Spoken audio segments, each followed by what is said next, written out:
everyone.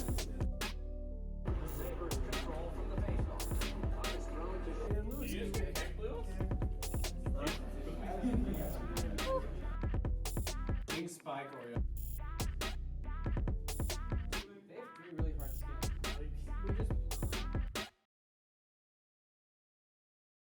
This is the Seton Hall story, one that comes to life every day on our campus. This is the place where great minds discover, innovate, collaborate, and find their true calling. This is the place where passion has a purpose, where learning inspires leading. The bonds we make, the values we teach, inspire our community to take heart and take action. This is Seton Hall University. This is what great minds can do. Ladies and Rocket League, my name is Quantum Deathcat, and I'm here with Soy Sauce. How are you, my guy? Soy? So are you here? Oh, it seems like he's lagged out. He's dead. Yeah, do you want me to take this on for the moment until you come back here? Yeah. Ladies and gentlemen, welcome to EGF Rocket League. Soy Sauce is having some issues. He'll be back relatively shortly. We have Niagara versus Seton Hall. I think Soy is back. Are you here, my guy? I think he's muted. So let's. I don't know if you can hear him. I don't know if he's live. Yeah, I'll take it for now. So far, so good for Seton Hall. They've been doing extremely well all season long. Niagara are just trying to snap a losing streak right now. Yes, Soy, your video camera is good. We just can't hear you.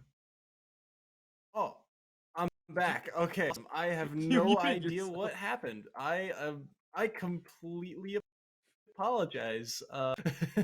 So my apologies for that. But as Caster, I was saying, this is the difficulty of the online format. But I'm excited. This should be a good day. It should be a good day for some good Rocket League, right? We got Seton Hall versus Niagara. If we could get the upcoming matches for tonight as well. Soy, are you doing all 5 of these matches actually? Yeah, I'm on all day, and we got a stacked lineup. You know, starting off the day with Niagara versus Seton Hall. Later on, Xavier versus Wichita State. That'll be a barn burner of a matchup. Also, Colorado versus DePaul, 2 teams looking to battle up there in the top of the conference. UConn versus William and Mary, another Big East battle there, so plenty of implications. And then to end the day with a MAC conference battle, a pivotal one at that, Canisius College, my alma mater, against Manhattan. And that has a lot of implications in the MAC standings, considering the playoffs are right around the corner.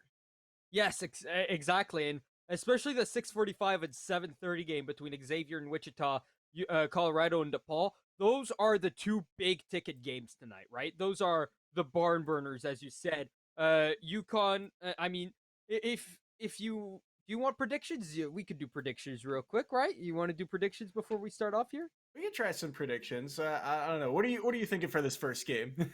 for this first game, I mean, can you really go against Seton Hall here? Right? Can Niagara really just pull off a miracle, right?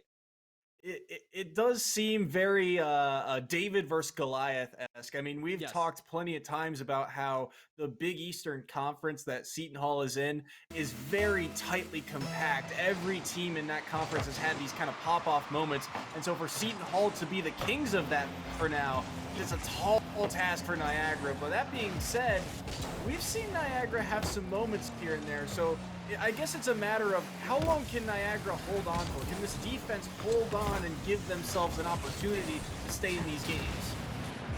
Would you say it would be the 8th wonder of the world if Niagara could beat this Seton Hall team?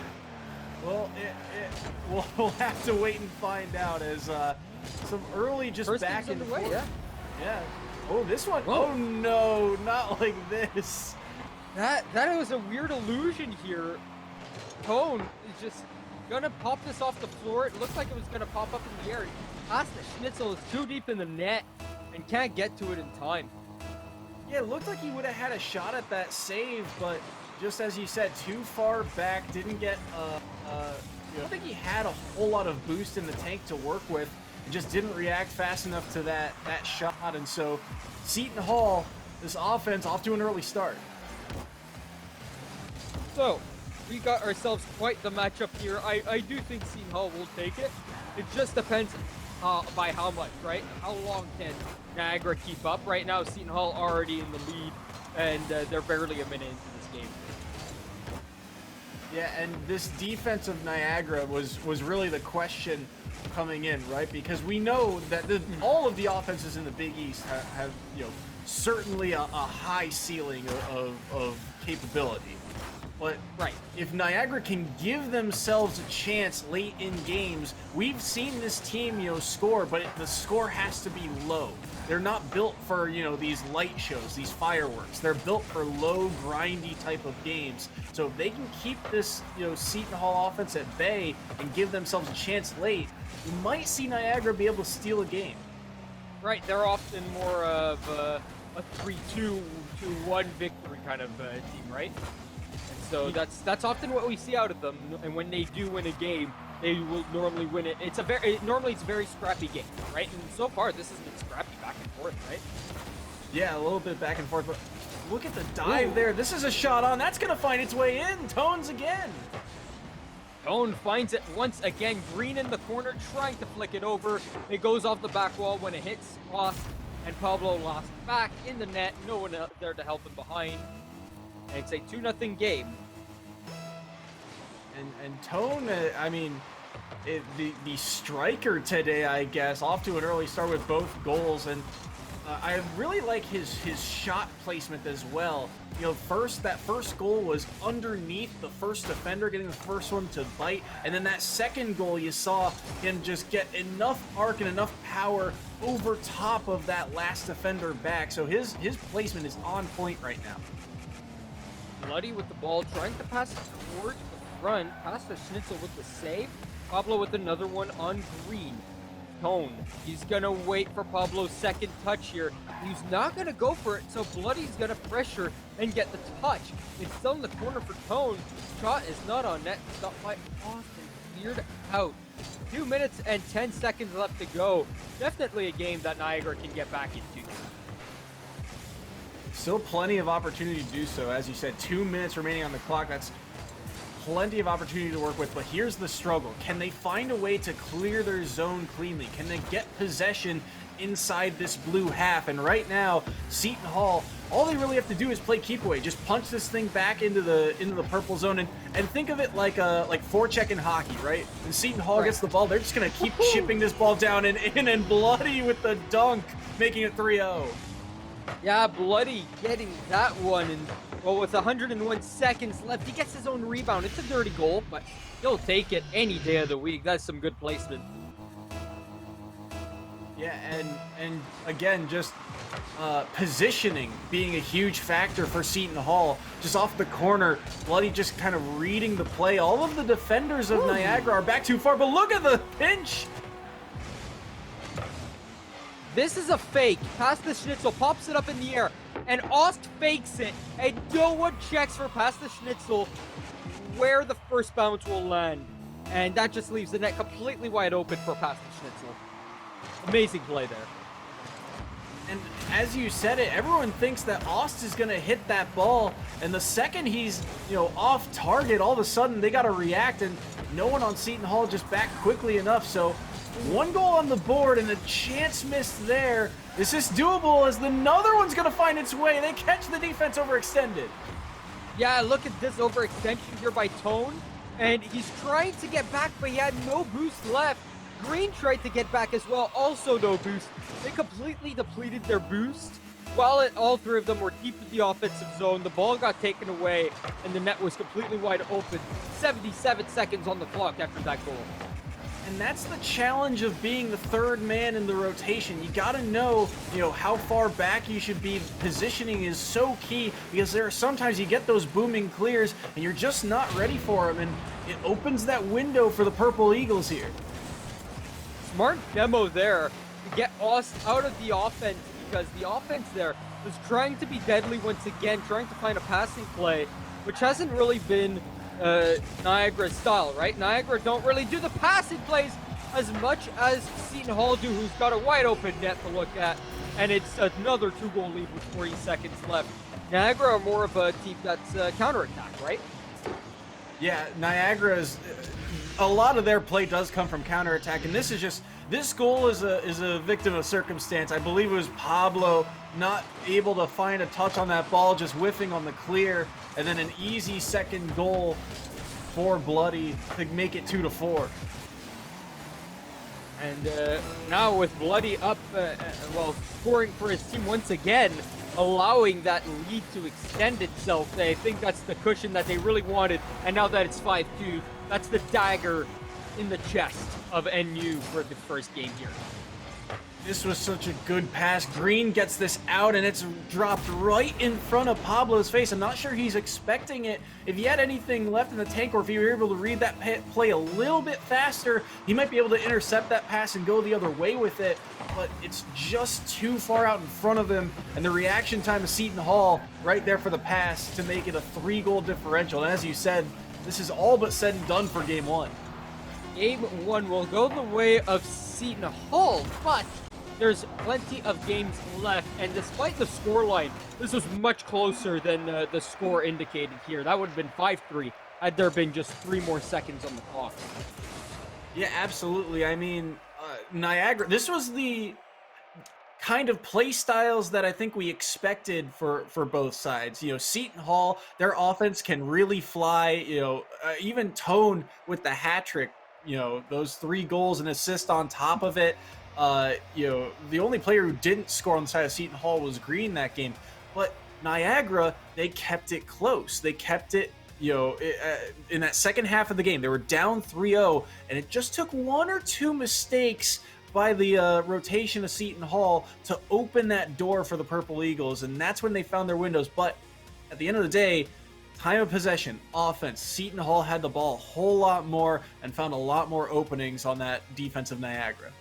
Yeah, they created those opportunities, didn't they, Seton Hall? And Niagara, they were just looking at the counterattacks, and as you saw with the last few seconds there, that could have been 5-3 had there been more time, just because, again, another counterattack. So Seton Hall, you could see that they're overextending. Let's see if Niagara can really create something off of that. I don't doubt that Niagara can get the shots on net, but as you said, it's the possession. And Niagara, when it comes to Seton Hall and their defense, they don't allow you to have possession of the ball in their defensive zone, right? They are really tight in that defense, and they don't really allow anyone, especially not a team like Niagara, to keep that ball way too long into the offensive zone. Seton Hall will take that any day of the week, and they're the ones who get the offensive rotation down and keep it in your zone for 20, 30, 40 seconds. And that's why I think transitions are so important in this game, because we talked about how that's where Niagara finds most of their goals, but time of possession being such an important statistic, think of how long the ball was in the purple half, right? Even when Niagara got the ball, it was often, trying to just punch it downfield or just trying to, essentially just get the ball out of the purple half. And there was a player more often than not for Seton Hall waiting at midfield ready for it. So that's why I'm looking for the adaptation here from Niagara. How are you going to be able to clear the ball? Because these booming clears are just going to give possession right back, and where you can only give a top team like Seton Hall so many opportunities before they find the net. Right, exactly. And well, if you don't give them any opportunities, they'll create them themselves. And that's the difference between a good team and a great team, right? A good team will take the opportunities that are given to them, like Niagara have, right? When they found those opportunities and the players overextending on the side of Seton Hall, they took advantage. They scored.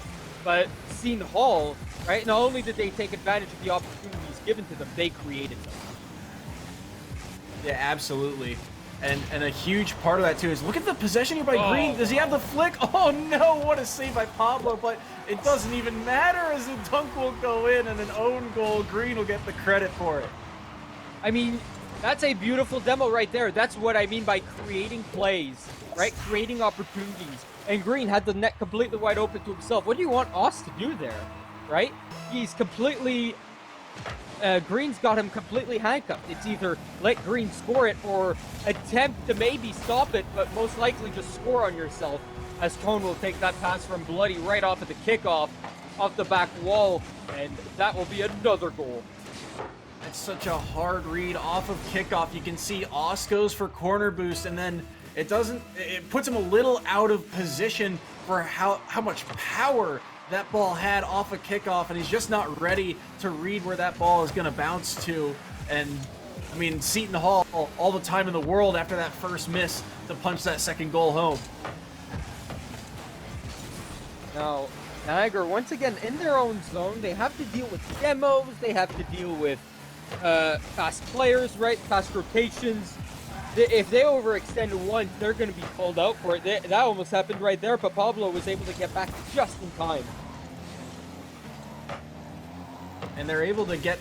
Oh, no. Okay, I thought that one was going to sneak through off of the whiff off the wall there, but again, two players waiting back at midfield for Seton Hall. They're not allowing themselves to get caught out and overextended, but here's a pass play. Schnitzel's pass off the crossbar, and that felt like one of their best offensive opportunities.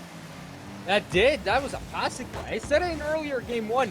The passing plays aren't really what's getting Niagara over the hump here to try and beat Seton Hall as Green shoots. That is an amazing goal. Threads the needle between two players there. Let's watch this again. Up in the air. And he has the presence of mind to put it over one and under the other.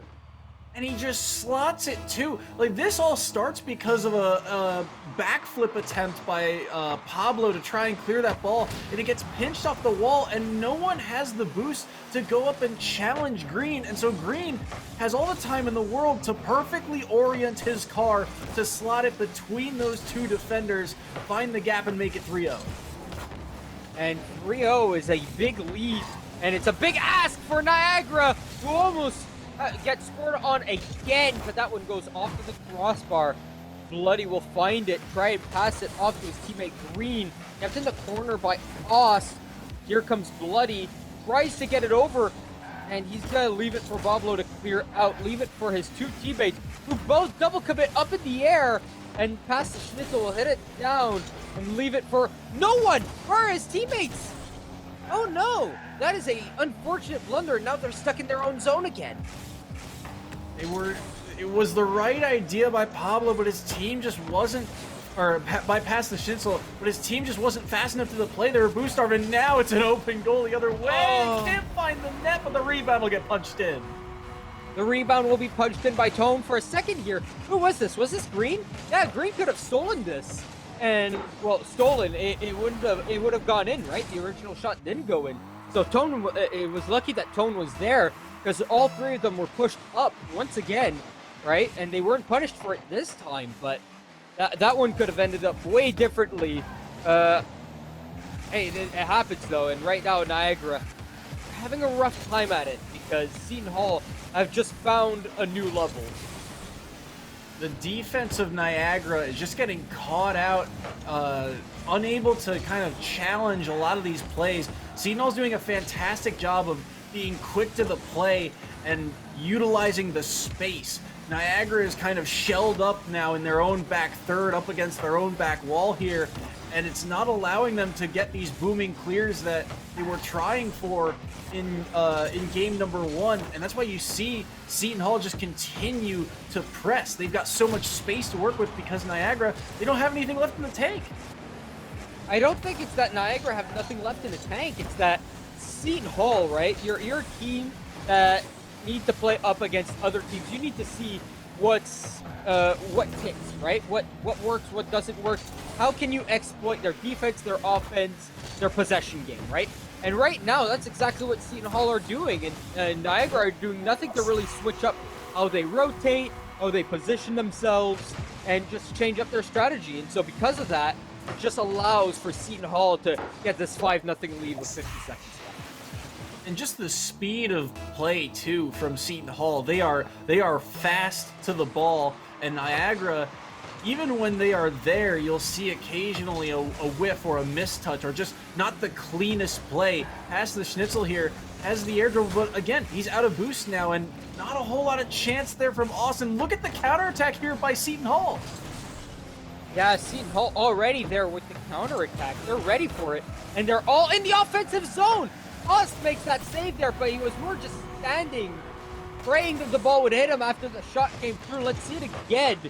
Yeah, that save is more just luck. He was just in the right place at the right time, but then no one's in the net afterwards as he rotates out, expecting someone to be behind him. The rotations didn't come through. It's 6-0.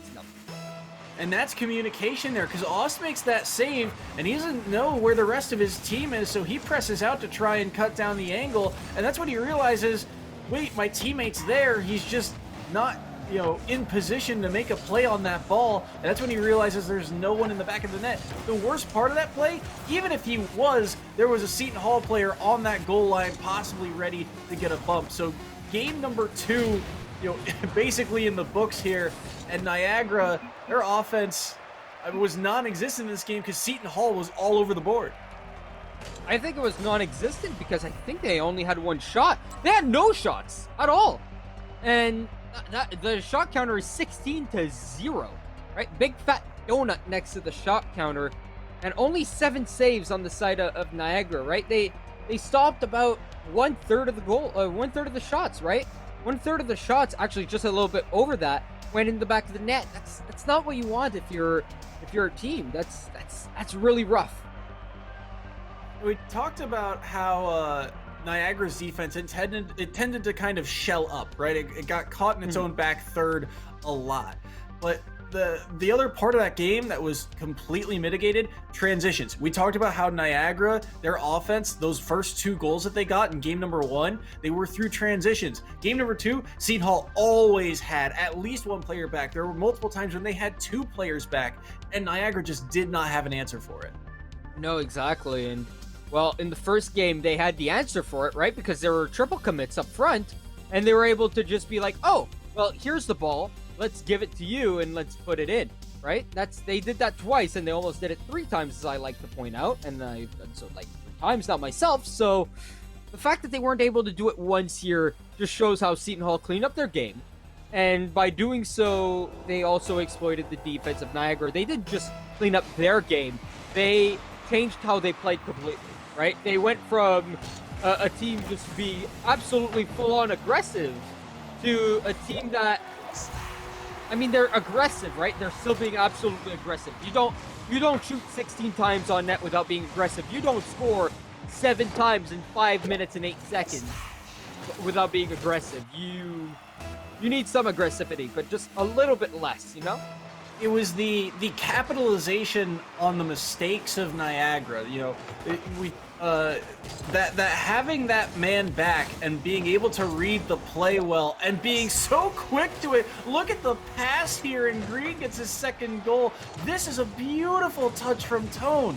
Like that is not a natural play to make, but the underside of your car to redirect that back mid, that's just a technical display and how confident Seton Hall are in their gameplay.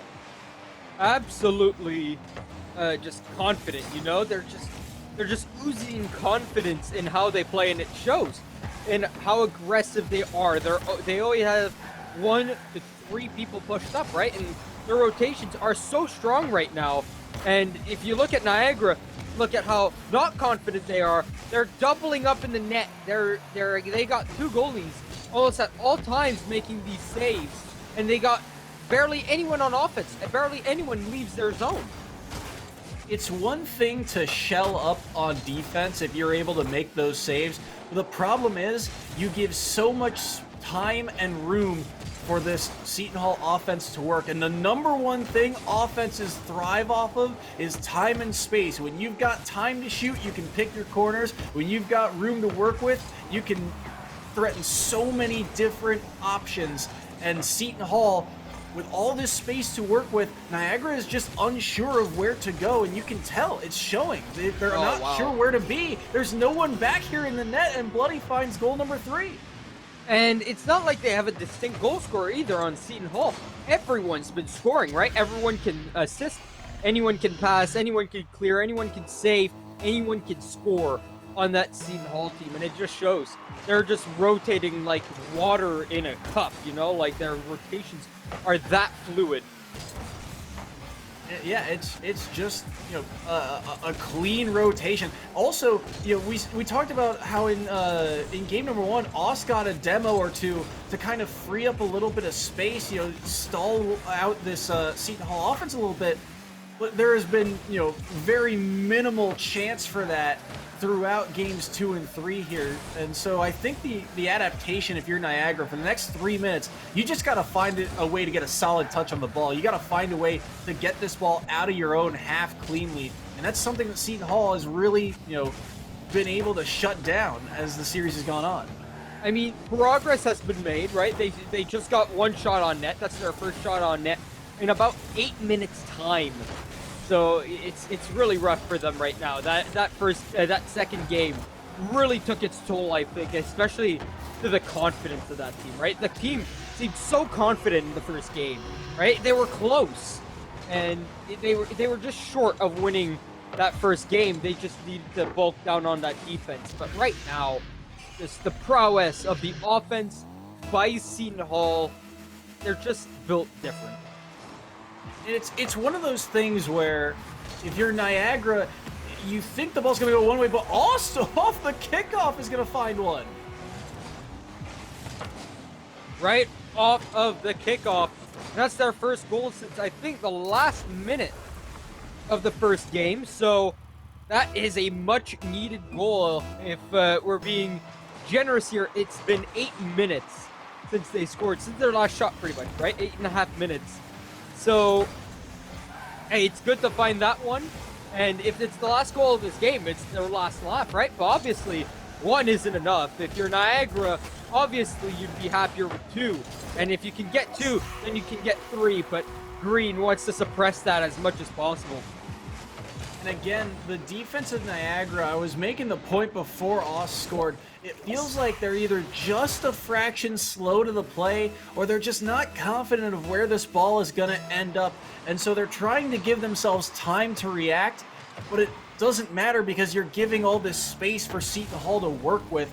And so even plays like this, Pablo just unable to read that bounce off the wall, kind of an awkward aerial to go for, and just kind of, you know, starved of some of their own resources. It's like shooting yourself in the foot when you whip, right? And so that's what's kind of, you know, allowed Seton Hall to get advantage after advantage.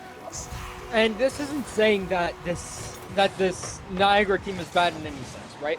Niagara have their moments, but Seton Hall was a big ask, right? Seton Hall are one of the top teams in the entire league, right? Entirety of EGF. So it was a big ask. Niagara did show up, which is the important thing, right? Not only did they show up, but they definitely showed that they had what it takes to beat Seton Hall on a bad day, right? If Seton Hall showed up to a game on a bad day, I'm sure Niagara could win a game, but not today. Today's Seton Hall just seemed really, really on point, and that kind of goal just shows, just puts my case in point as they go up 7-1, Brazil, baby. This Brazil comes courtesy of the double tap from Tone, and again, too much space given, no one on the backboard, and Niagara find themselves down in a deficit. But to give you an idea of how difficult Niagara had it this week, Seton Hall is 11-2. They have only lost 2 games throughout the entirety of this season, and I think one of them was courtesy of the defending champs, if I remember correctly, University of Texas Arlington. So, and Seton Hall is number 1 in the Big East for a reason, and they really showed why today. And despite that being the 8th goal, that is probably the goal of the game right there by Toad. I mean, solo effort, and I thought that was it. That took so many weird bounces. Awesome, a great save though, and that's what I like about. Oh no. Oh, I just ate my own words, but I'm gonna say it anyway. I like that these guys aren't giving up. It's rough. It's been a rough game. Stuff like that's gonna happen. You just took a massive hit to your confidence, but oh man, it's rough. Yeah, there's no other way to say it. You know, Seton Hall came to play today, and you can tell just by a couple of these missed touches, it's so awkward. Even there, Oss has to make a dive at that ball, and he's not really sure if, I believe it was Pablo or Pastor Schnitzel was really going to be able to follow up with that play, and that's why he has to go for it. And it's comms like that, you know, the communication in Niagara just seems slightly off, and they're not quite sure where to be. And they're gonna have to clean this up because in just a few days they're gonna be playing for their bracket lives in the MAC championship. They'll be playing in the first round up against a team, you know, who probably try to play to the pace of Seton Hall. So they'll have to clean this up, you know, in just a few days. And I don't know if that'll be possible, right? It's a big ask, right? Going up against Seton Hall is a massive ask. A lot of the teams in the Big East especially are just cracked out of their minds, right? The Big East alone could make up the entirety of that tournament, and no one would complain. And that's because there's just so much competition, and there's really no hard way of seeing why, right? Because Seton Hall just can sweep the floor to just about anyone, and it just shows their dominance. Yeah, I mean, you said it. Seton Hall, there is a reason they are currently ranked as, you know, tied for first, I believe, in that Big East Conference, and only tied via tiebreak. The Big East Conference, here's an idea of how close it is. They are tied for first with Xavier at 7-1. Butler is 6-2. Seton Hall's only 2 losses are to UTA, the defending champs, and Butler at 6-2. So one game could separate them from going from first to fourth. They would jump all the way down there. It is a highly compact and highly talented division. We said it all season long.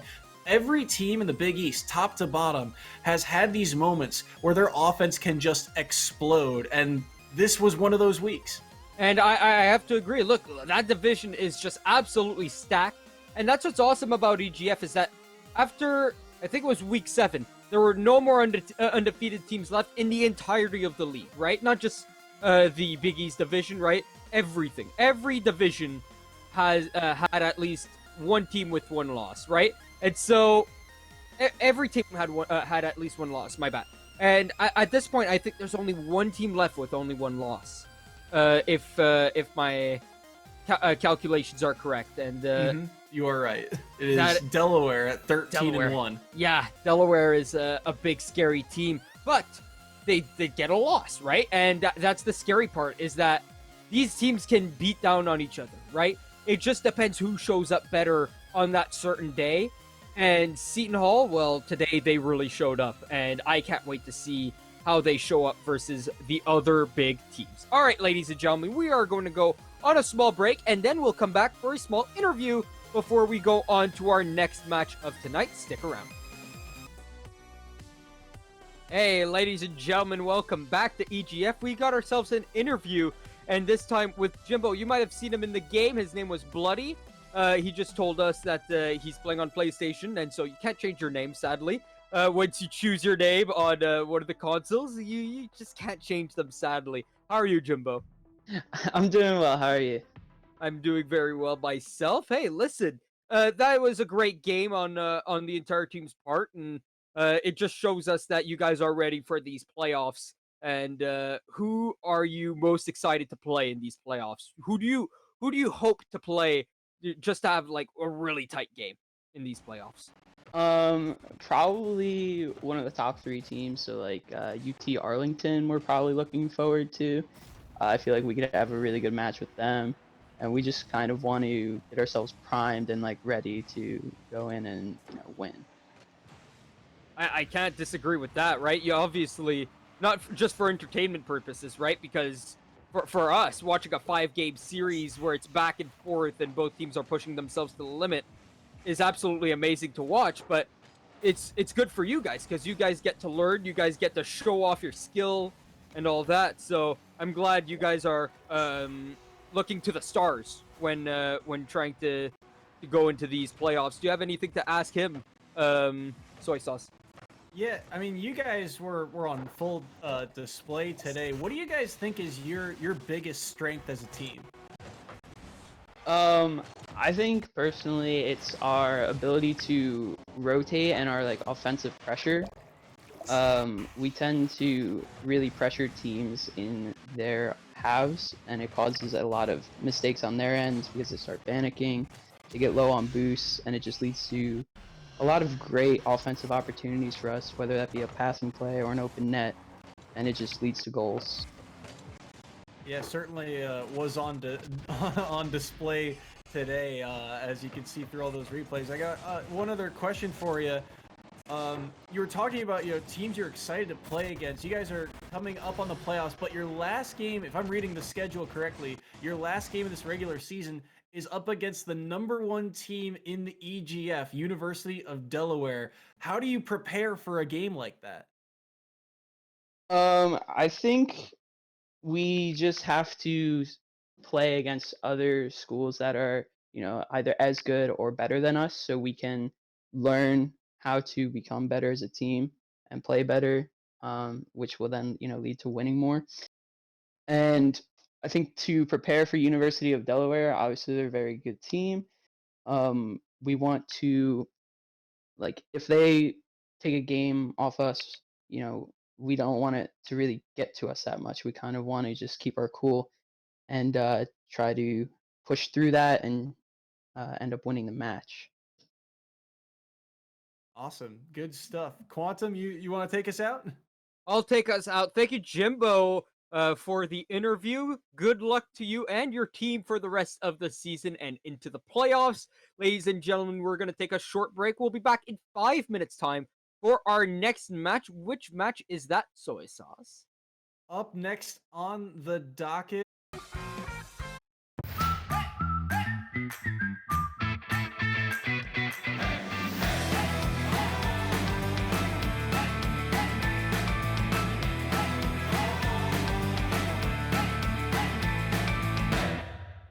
I'm from Chicago, Cleveland, Phoenix, Milwaukee, Hartford, Colorado, Oklahoma, Thailand, Norway, Cameroon. and I chose I chose Xavier University. for business, chemical science, Occupational therapy. philosophy, politics, and the public. Computer science. Because it felt like home. I knew I would be welcome. Because they take care of veterans. I felt connected to the campus, to the people. The sports. I came here to be a musketeer, And now, I am. I am. I am. All for one. Ladies and gentlemen, welcome back to EGF. We got a second match tonight, and this is our second of 5 for tonight, right? This will be my last one as well. But Soy, you're staying with them all night long, so you're the most entertaining between both of us anyway. That's obviously who they want to see more between you and me. Besides, who would want to look at my potato camera for that long, right? We got Xavier versus Wichita State, and there's nothing potato about either of these teams, right? These are crisp, clean, 4K quality Rocket League that we're about to watch. Yeah, this you and I were talking backstage and thinking this is going to be a full 5-game set. This should be a very tense match between Wichita State and Xavier. I'm excited. This is, I think, the match of the day. If you don't think this next set is, this one for sure. And I mean, you could choose between DePaul and Colorado or this, right? And I mean, come on, this just looks like a bloodbath on paper, right? And that's exactly what the people want, right? If you want to watch a good Rocket League game, start watching now. Even if you're not a fan of either of these teams, right? Or even if you are a fan of either of these teams, you should be cheering no matter what happens, because this is just going to be an entertaining game no matter what happens. Yeah, these two teams they've been playing really well. I mean, Wichita State, they're in that tough Western Conference that, I mean, they have played tight against some of these, higher up teams. They've had to play against, they just 2 weeks ago played against UTA, our defending champs, and they took a game off them. And despite letting in, I think something along the lines of 20 goals in that 4-game series, their defense was spectacular. It was on another level. And so I think that's the question coming into this series is how long can this defense hold on? Because Xavier's offense is part of that Big East squad, and Satisfied Onion showing why. The answer to your question is 12 seconds. They can hold on for 12 seconds. I guess. Here's the thing. We've mentioned it multiple times now. The Big East and their offenses can just explode at random. And so now they're going up against a tough, grinded out type of Wichita State team. So it's going to be a matter of pace of play and Broseph finding the second goal. Well, that's a hot start from Xavier. I did not expect this from Wichita. Where are the defense here? That's interesting. Normally we see amazing rotations out of Wichita, but they're a little slow out the gate here.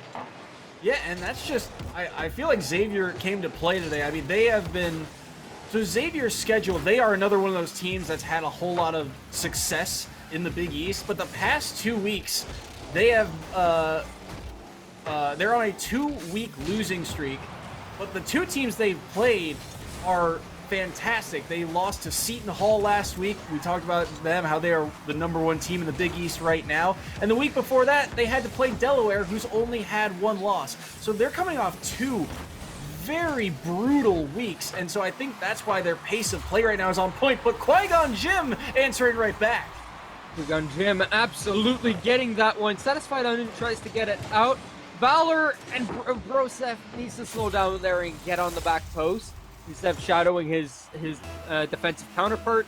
Broseph already had that. Valor already had that.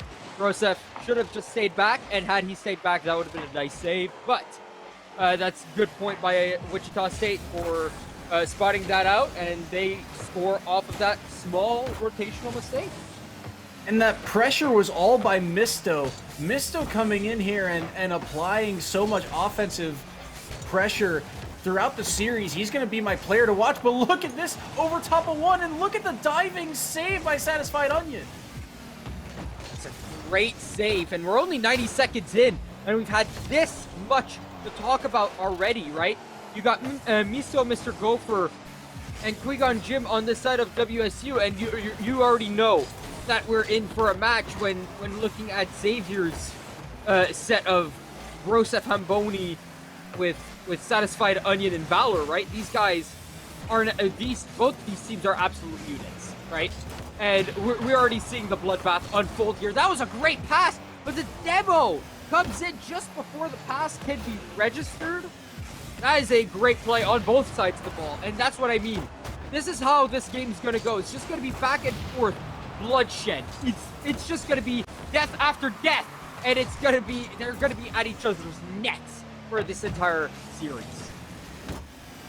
We're about halfway through, and you're already seeing quadruple the amount of demos that we saw from that first series. If you don't think both teams want badly, you stay. I did say this would be a bloodbath, and this is exactly why. Both of these teams love to create their own opportunities, and demos are one of the best ways to create your own opportunities, right? Both on defense and on offense. And that's why you see, despite Xavier being stuck in their own zones right now, there's not really opportunities for Wichita State, but there's no opportunity for Xavier to really get out and get a breather either. So both teams are really in a tight spot. One of them can't get the ball on net, and the other one can't get the ball out of their zone. Yeah, the offense is kind of getting slogged down in the corners for Wichita State. They're trying to get this ball out center, but when you're playing it off the corner, it's a very easy read typically for the defense to make, but Satisfied Onion once again fast to the play and able to strike. Cements back that 2-goal lead that they once had. Satisfied Onion finds that, and there was no pressure on him. When it did come, it was way too late. The shot was already over the pressuring player. And now with 96 seconds left, I mean, this is definitely possible for Wichita here, but it's going to be tough. This offense has to come alive here for Wichita State. But look at the pressure that Xavier applied there. That is not an easy, dribble find for Mr. Gopher, and there's not a whole lot he can do with it other than apply that shot. Even Misto just on rotation, just trying to punch this one towards the net. Now Valor has an awkward play to make, and Xavier's defense there to respond. And I mean, both of these teams, I think, have something in common, and that's their speed. You can see by the amount of 50s that happened in this game. How many 50s have we just seen where both teams just practically got equal amount of weight on that ball, right? The 50s coming in for both these teams, they both come in at the same time on these balls. They all have that same mindset of, all right, well, I got it, and they both get it at the same time, and that's quite amazing to see just how structured both of these teams are, and how almost equal they both are. I mean, it may be a 2-goal differential, but the pressure from both sides has been back and forth. And this is going to leave an opportunity here, but Misto, that demo was massive, relieving a lot of pressure. This is the last chance for Wichita State here in Game 1. Ooh, a great save. It's off the post there, and it's not cleared out. The shot's not on net. Yes, it is a 3-1 game, but it doesn't feel like it, right? It did not feel like Xavier scored that many, mostly because it just happened earlier on in the game, right? It felt like there were 2 kickoff goals back-to-back there, and it really threw the wind out of Wichita State's sails. This more felt like a game that went to overtime, right? It felt more like a 1-1 game. If you discount the first 18 seconds of this game, this is a 1-1 game completely. And, well, I mean, Wichita State did have technically the upper hand here, because if you take out those 18 seconds, right away, the shots are 6-3 in favor of Wichita. Yeah, no, you're absolutely right. And I think really as you said, the start of that game kind of was like a punch to the gut for Wichita State, but Wichita State's response was fantastic. I mean, they only, as you said, you take away those first 18 seconds, it's 1-1, but think of it in terms of time of possession. Wichita State owned the ball for at least half of that game. Certainly the second half of that game, they were trying to find a way to claw their way back in. But it was Xavier's quick start. It's similar to the style of play that we saw of Seton Hall versus Niagara, where Niagara was the team trying to catch Seton Hall in transition. This way, it's the other way around. Wichita State, they're applying a lot of pressure, and Xavier was able to capitalize and get that game-winning goal, that game-sealing goal, that third goal in transition by catching Wichita State on the back foot. Definitely, and I mean, Wichita State just with that slow start, and I think that's what really cost them. Game 2 is underway here, and let's see if this game can stay deadlocked for a little bit longer, or if we're going to see another early start here for one of the teams.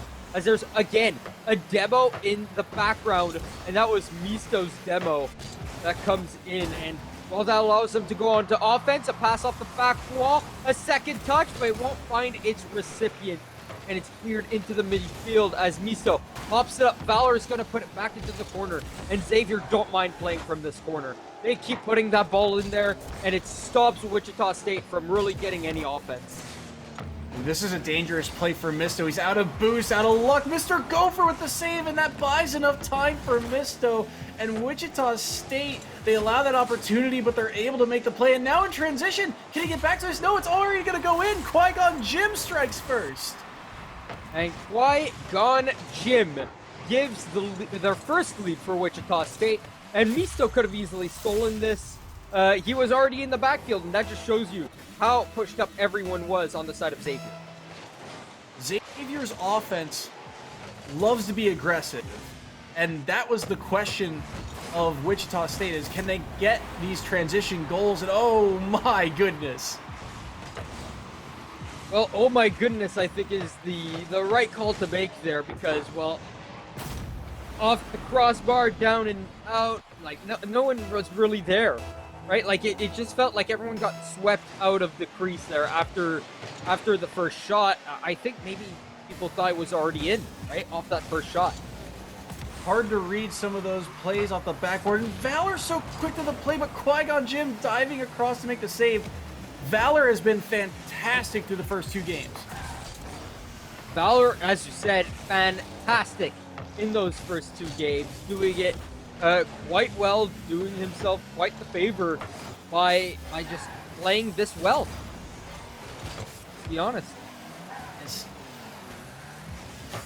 The ball is in the zone of Xavier. They're trying to get it out. Valor gets a good 50, but once again, cleared it back into the zone. And Wichita State have been strong on that offense, but when they give the ball to Xavier, when they go on the offense, Xavier's offense is just so much deadlier. Because when they find the opportunity to score, Wichita State often just aren't in that position to make a save like Xavier is. Yeah, think of all the saves that Wichita State has made. They are diving across to make these plays. They are difficult plays to make, but Wichita State being able to make them has kept them alive in this balloon. The chance here for the double tap. It's a pass down to Misto. 2-1 Wichita.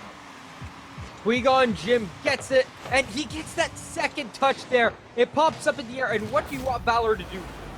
There's nothing Valor can do. That is just an insane second touch there off of the ceiling, right? And it just messes up everything. And, well, you can't blame Valor for that. You can't blame Xavier for letting that one in. That is just a sick goal scorer's goal. What a Speaking of goal scorer's goal, Broseph and Valor are demoed out of the play, and there's nothing they can do. Look at Valor in the net getting absolutely bullied after the demo made by Qui-Gon Jim on Valor. Broseph is just stuck in there, and that just left Satisfied Onion all alone.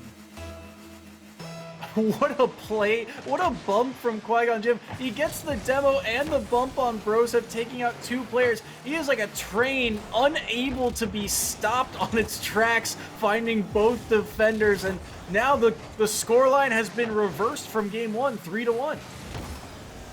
Yeah, 3-1, exactly as you just said. And, well, this is exactly how the last game ended. And we did say that this would be a bloodbath, right? We said that this is going to be one of the tightest series that you'd ever want to see. And this is why. Both of these teams can come out. It just depends who pops off first. And it really just seems like Wichita State, they took the second game by the horns after Xavier took the first game by it. And, well, Misto, he's not going to stop here. They know that if they stop now, if they take their foot off the pedal, that Xavier are just going to come in and tie up this game. They're not going to let that happen. What a team pinch right in front of the net. I thought for sure that Qui-Gon Jim was going to get the assist there, but the two of them able to pinch that ball in front of the net. I mean, it was going in. One of them was going to get that goal regardless, but I mean, just a complete reversal here from game one. Right, a complete reversal, but that doesn't mean that these players have been playing any less good, right, on the Xavier team. In fact, it just seems like Wichita's defense has come up to play, and now it's Xavier's turn to adapt to that change, right? Remember how I said that Seton Hall adapted to Niagara? This is definitely what just happened with Wichita. They just adapted to the play of Xavier from that first game, and Xavier just played the same way they have in that first game. And so now it's Xavier's turn to just how they play to play up against WSU in this second game. And similar to that set that Wichita State played 2 weeks ago against UTA, UTA came out the gate swinging, and Wichita State was able to respond and make it difficult for the rest of the set to kind of take an advantage. And as you said, the key to good teams isn't just coming out of the gates playing well, it's the adjustments. Yes, it's the adjustments, and it's how you change up your strategy. I don't know if you play 1v1s at all in this game, but when you're not having a good time in 1v1s, right, the best course of action is to see how your opponent is playing, right, and adjust how you play according to how they play. What are their weaknesses in the way that they're playing? And that's exactly what Wichita State just did here, and that's how they're able to get away with this game with what is currently a 4-1 game. Might be a 5-1. If that one goes in, it's off the crossbar. Get an inch off of it. It's still 4-1, and, well, so far, the series is tied at 1, and both of these teams are looking extraordinary. I mean, You saw why we were so hyped about this game. Xavier came out swinging in the gates early in game 1 and game 2. Wichita State, and the player to watch, Misto. 3 goals, 7 of Wichita State's 9 shots in that set. He popped off this game, and that offense, they were able to sustain pressure constantly. Xavier never found those transition goals and those fast-paced goals that they found in game number 1. And I mean, Xavier just played well. I think Xavier played really well in this game, right? No one's played bad so far in either of these 2 games. It's just who comes out on top. And at the end of the day, in the first game, that was Xavier. In the second game, that was Wichita. And let's see who does it in the third game, because it's either team's game to win. There's no team really that screams, yeah, this is their game to lose or their series to lose. This is definitely just a dog-eat-dog game. Yeah, absolutely. And I think the question as you enter game number 3 is, can Xavier find those fast-paced goals once again? Because Wichita State's ability to control the ball has really been the story of the second half of game 1 and the story of game 2. If they can mitigate the time of possession that Wichita State has, not allow so many chances, then this Xavier offense can really get going. All right, well, this third game here, I think, is the most important one, right? It allows one team to get ahead 2-1 in the series. As that shot's on net, there's no way anyone can save that one. That's a big mistake on the side of Wichita. Who was this? Was this Misto? Yes, it was. He just misses that ball. Doesn't get the booming clear he wants. And Qui-Gon Jim, what do you want him to do? He's in the middle of the net. He can't get to that far side as fast as that ball is coming to him. So it is a 1-0 lead for Xavier. And as I was going to say, whoever takes the second game, right, it's very important for them, because that just means that game 4 and 5, if you're the team who loses game 3, you need to win both of them. Meanwhile, all you need to do if you're the winning team of game number 3 is win one of these 2 games. Certainly the pressure is on for whoever loses this game here, and Xavier off to an early start.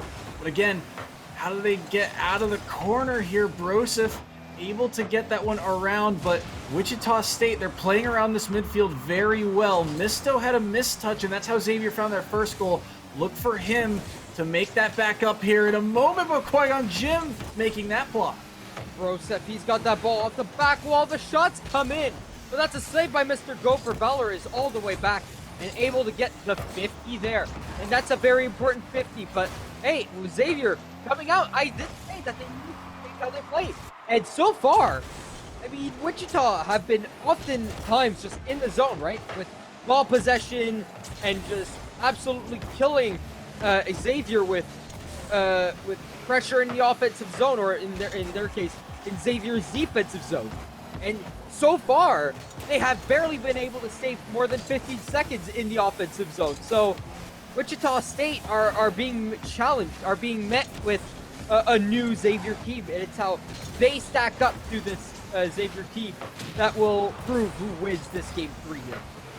That was actually a big demo, but Broseph able to get that clear. Again, a little bit of back and forth right now, but the fact that Wichita State was struggling to get the ball out of their own half is kind of telling of how Xavier has kind of adapted. This midfield play, especially from players like Valor and Broseph and even Satisfied Onion, they have been on point when it comes to challenging this ball at midfield and not allowing a lot of possession in the second half. But look at Valor, he's going to sneak this one in and make it 2-0. And that's an individual play by Valor here. He pops it up in the air, and Broseph does his best to try and be this distraction, like this annoying little fruit fly that you see around your house from time to time, right? You just want to swat it away, and that's exactly why that demo came in. But demo was not what was needed to save, was what was needed. The real danger was not Broseph there. That was Valor completely.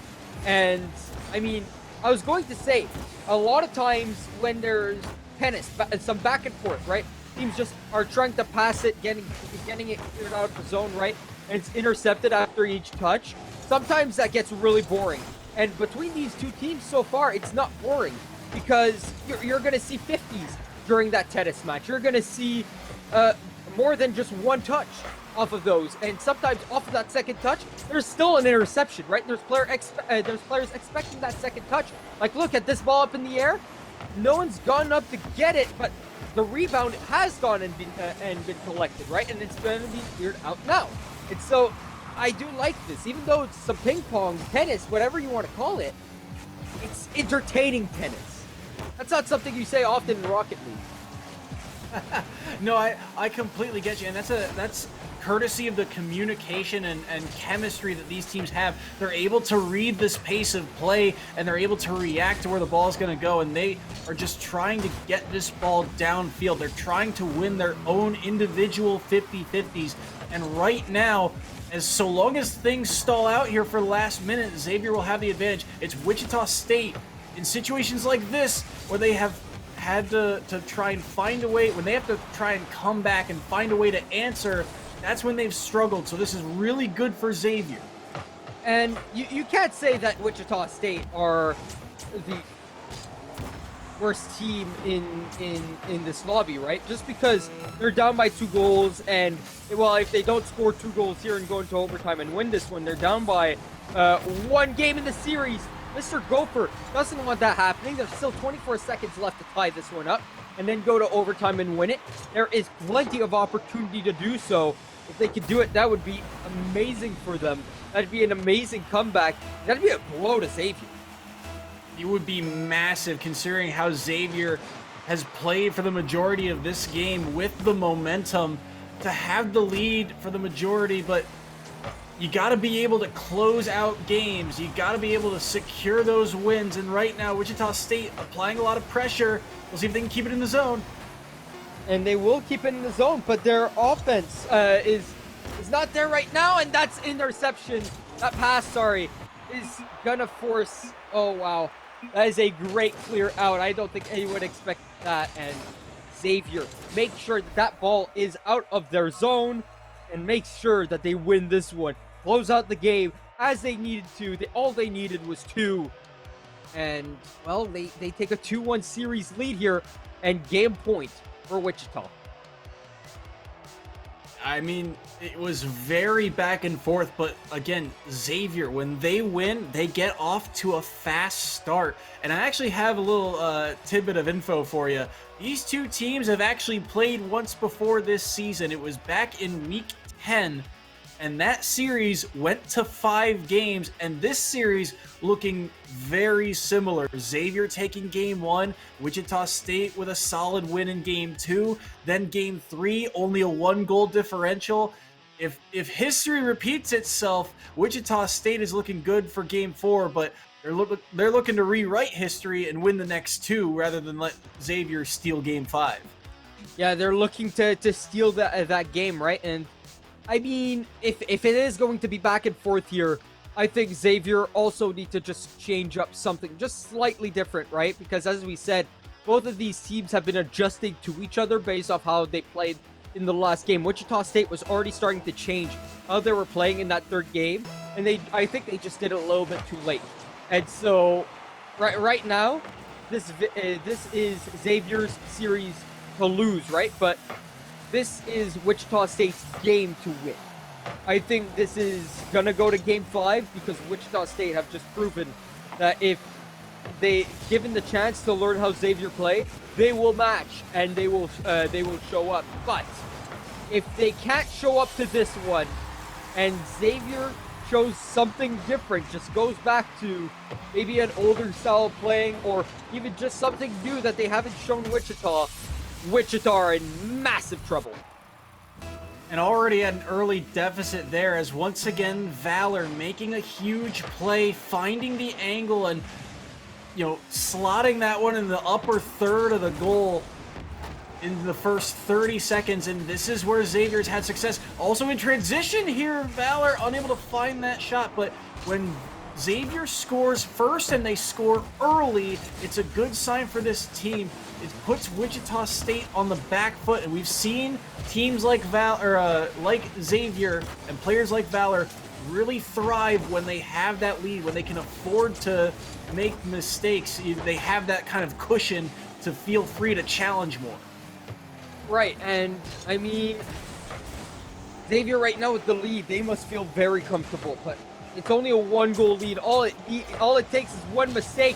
And so far, the rotation on the side of Wichita State scrambled, as that was a double commit there.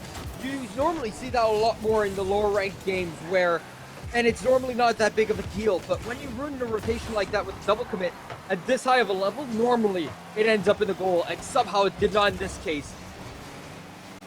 That's a big clear, too, in Wichita State, trying to head the other way, but another clear right back, and that's an awkward touch for Qui-Gon Jinn. Wichita State has to kind of scramble back here and be very careful with their next few touches, because now Xavier is swarming. Yeah, Xavier is absolutely coming in, buzzing like bees, just floating around, waiting for the opportunity to come in and just ruin the day of Wichita State and their fans, right? Not only the players and the fans as well. That's a good read by Misto, seeing that the ball after hitting the back wall would be right where he was. He decided to jump up and just wait, put it back into the corner.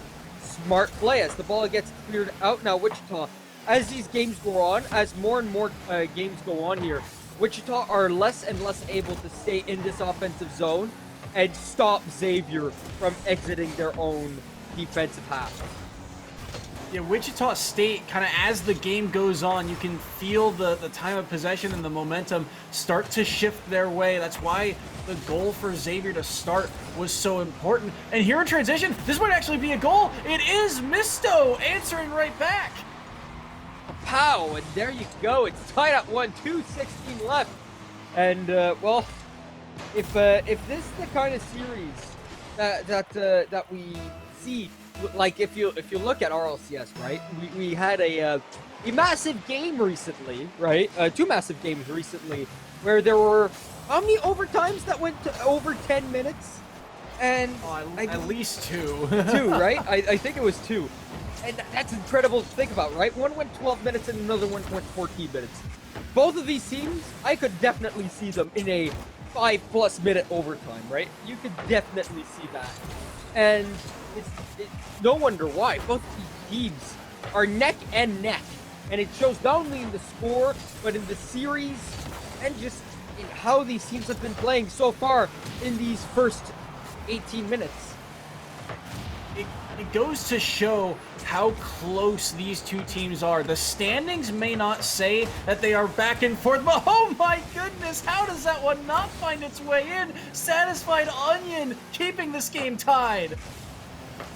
Keeping it tied and close. Tied and tight, as someone might say. Satisfied Onion tries to put it in the offensive zone, but no one's going to push up, and that's actually the smart play. You saw 3 people in the crease. For Wichita State, you know that they're going to get the ball cleared out. If you 50 it, even if you go for it, that was going to get 50'd and then cleared out. So the best course of action was to just wait in center field and wait for the original clear and then put it back in, which is exactly what happened here. 1 minute left on the clock. Oh my goodness. You can tell both these teams are trying to play so careful and yet still be, threatening and aggressive, because they know one mistake could either cost the series or extend the set, and that's all it's going to take. We're looking for one small mistouch or one misread, and everything could get blown wide open. Mr. Gopher, he's got that ball into the corner. Satisfied Onion will clear it out into the midfield. Broseph, he'll get a touch on it, but Valor, he needs the backflip. It's off the back wall by Qui-Gon Jinn, and it's a good 50 by Valor on Misto. Cleared out by Broseph, and here is a good play going to come out. Valor with another 50, and these 50s are crucial for both of these teams to keep the game where it is, but it's off the back wall. No one's gone for it. Can this go in? It was going to, but it hits the floor with a weak shot. Who was that? Was that Mr. Gopher? It was Misto. It was Misto, my bad. If Misto can get all of that shot, that is a goal. and we don't go to overtime. Ladies and gentlemen, I think I called the overtime here, even with 2 minutes left to go, and I'm going to call 7 minutes here. I think this is a 7-minute overtime. Oh, you sure about that? They might try and clean this one up I early. am 100% certain that this is going to be a 7-minute overtime. I don't know what I'm talking about, ladies and gentlemen. We're going to Game 5. Misto making up for his opportunity missed moments before. 23 seconds in, and Wichita State extend the set. And once again, Misto coming through in the clutch. That overtime, or the shot right before the end of regulation, I think he hesitated. I think he wasn't sure. He had to check how much boost he actually had. Wasn't sure the type of shot he wanted to go for, and that led to that ball touching the ground. But then Wichita State, the pressure. We talk about time of possession and quality of chances. The amount of time Wichita State spent in the blue half, and not even in the blue half, in the blue back third. They kept Xavier to that back wall, and Valor and Broseph, they could not find a way to cleanly clear that ball out. The pressure from midfield and beyond, Wichita State knew their backs were up against the wall and found a way to continuously apply that pressure and give them a chance here in Game 5. Yeah, they're not just backs up against the wall, but like the pressure was on, right? And as I said, this was the game I think Wichita was going to win. And as you said, Xavier are just looking strong. Otherwise, like you make that one mistake, and this series is over, right? So, oh man, it's gonna be so hard to call. I'm still going to go with my Wichita pick, though. I think Wichita win game 5 here, but I completely think that this series just deserved a Game 5, and this is exactly what you wonderful ladies and gentlemen are going to see. Yeah, no, this is why we were hyping this setup so much. We've seen these teams play before, and it has always been so close. And I think really the key here for game number 5, we've talked about it before, the adjustments in game, in match.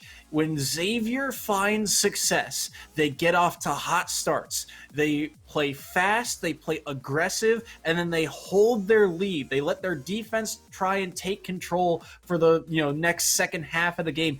But when Wichita has found success, they have stopped that offense early, and they've gotten a goal in the first, minute and a half or so, or, they just shut down that Xavier offense and not let them get out to such an early big lead. Because Wichita State, we saw 4 goals from them in game 1 when they pushed Xavier on the back foot.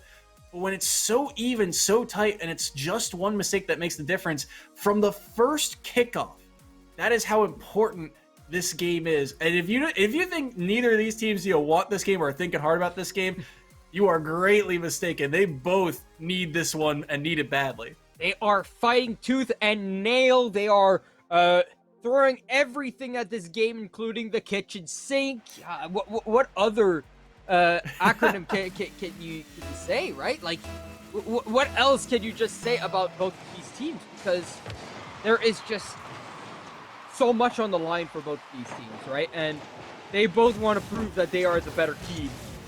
And with how neck and neck this is, I don't think this series will do justice. I think this series, completely, in my opinion, right? This needs to be a best of 10, not a best of 3. I would, the way these two teams are playing, it is so back and forth between the two of them that I wish they were in the same conference so that we could see these teams play more, because it is so entertaining to watch. And that being said, we're through the first 30 seconds and closing in on that minute mark, and Xavier's offense is still going to work. Woo! But Misto making that save, that's huge, and the rebound is going to be stopped by Mr. Gopher. Wichita State's defense alive here in game number 5. That was close to being missed, but Misto is there, able to make the save. Queen Gone going to clear that ball out. And now it's back into the defensive zone. We're going to see a little bit more tennis here as we... Oh, no, that's a complete fake out. Oh, my goodness. What a fake out there. Look at this. Mr. Gopher puts it in, and Misto fakes going for it, and Satisfied Onion just expects that ball. be hit by Misto. Instead, it goes right in front of him. And Mr. Gopher just has all the speed. It absolutely messes up the rotations. And it's the lead for Wichita State. This is not how you want to start off if you're Xavier. And the angle that Mr. Gopher found, that's such a short angle to cut onto the near post, and Xavier's defense just not ready for it. And that's a massive turn of events because we've seen Xavier play so well early in games and put Wichita State on the back foot. For Wichita State to strike first, Xavier knows now they have to play perfect if they want to get back into this one, but they might be overextended here as Valor has to dive across to make that play. 3 minutes and 15 seconds left to tie up this game, but that's also 3 minutes and 15 seconds for Wichita State to extend their lead. Mr. Gopher gonna go for that double tap, but he gets hit by Satisfied Onion in the air. And it's those subtle little things that happen during the game. It's not just the ball touches, right? It's the demos, the bumps, the mid-air bumps especially, that are absolutely excruciating for both teams. They are so necessary. They are just the small little things that make the biggest differences. Oh my goodness, just a little less speed on that ball would have made it go in, and no one would have been there to be able to make the save. Halfway through this game, it's still only one goal that separates both of these teams. It's almost 2 once again, and Wichita State are just knocking out the door. They absolutely just want to break down said door, but they aren't allowed to right now. That door is heavily reinforced by Xavier. But Xavier needs to, oh my goodness, Xavier needs to pull something out here because they are stuck in their own zone. And stuck they are! They can't do anything about the offense. And suddenly, it's a 2-goal game. And they are stuck now. There's nothing they can do. It just seems like Wichita State have found that upper gear. And Xavier, they can't match that. The pressure from Wichita State, they are all over these 50s, and even when they get a chance, but this one's going to find its way in, and Valor possibly giving Xavier a second chance at life here. This is an awkward touch from Qui-Gon Jinn and drops right down to Valor. Positioning and getting a good first touch on the ball are so important, and that's what's given Xavier a second chance, but still 2 minutes remaining, and Wichita State with the lead. Wichita State with a 1-goal lead. Luckily, they had that cushion goal. Shots on net. Qui-Gon Jinn makes the save. Valor, he's going to miss that ball. That is a very important ball to hit. Instead, now they're back on the defense once again. That's not where they want to be. Valor, what are you doing? You're passing it back. And he passes it back to himself. And he's going to get 3 touches on that ball. That's a good 50. And Satisfied Onion scores a satisfying goal. They are tied back at 2 with 91 seconds on the clock. That is a great play. What am I talking about? Valor, keep doing what you're doing.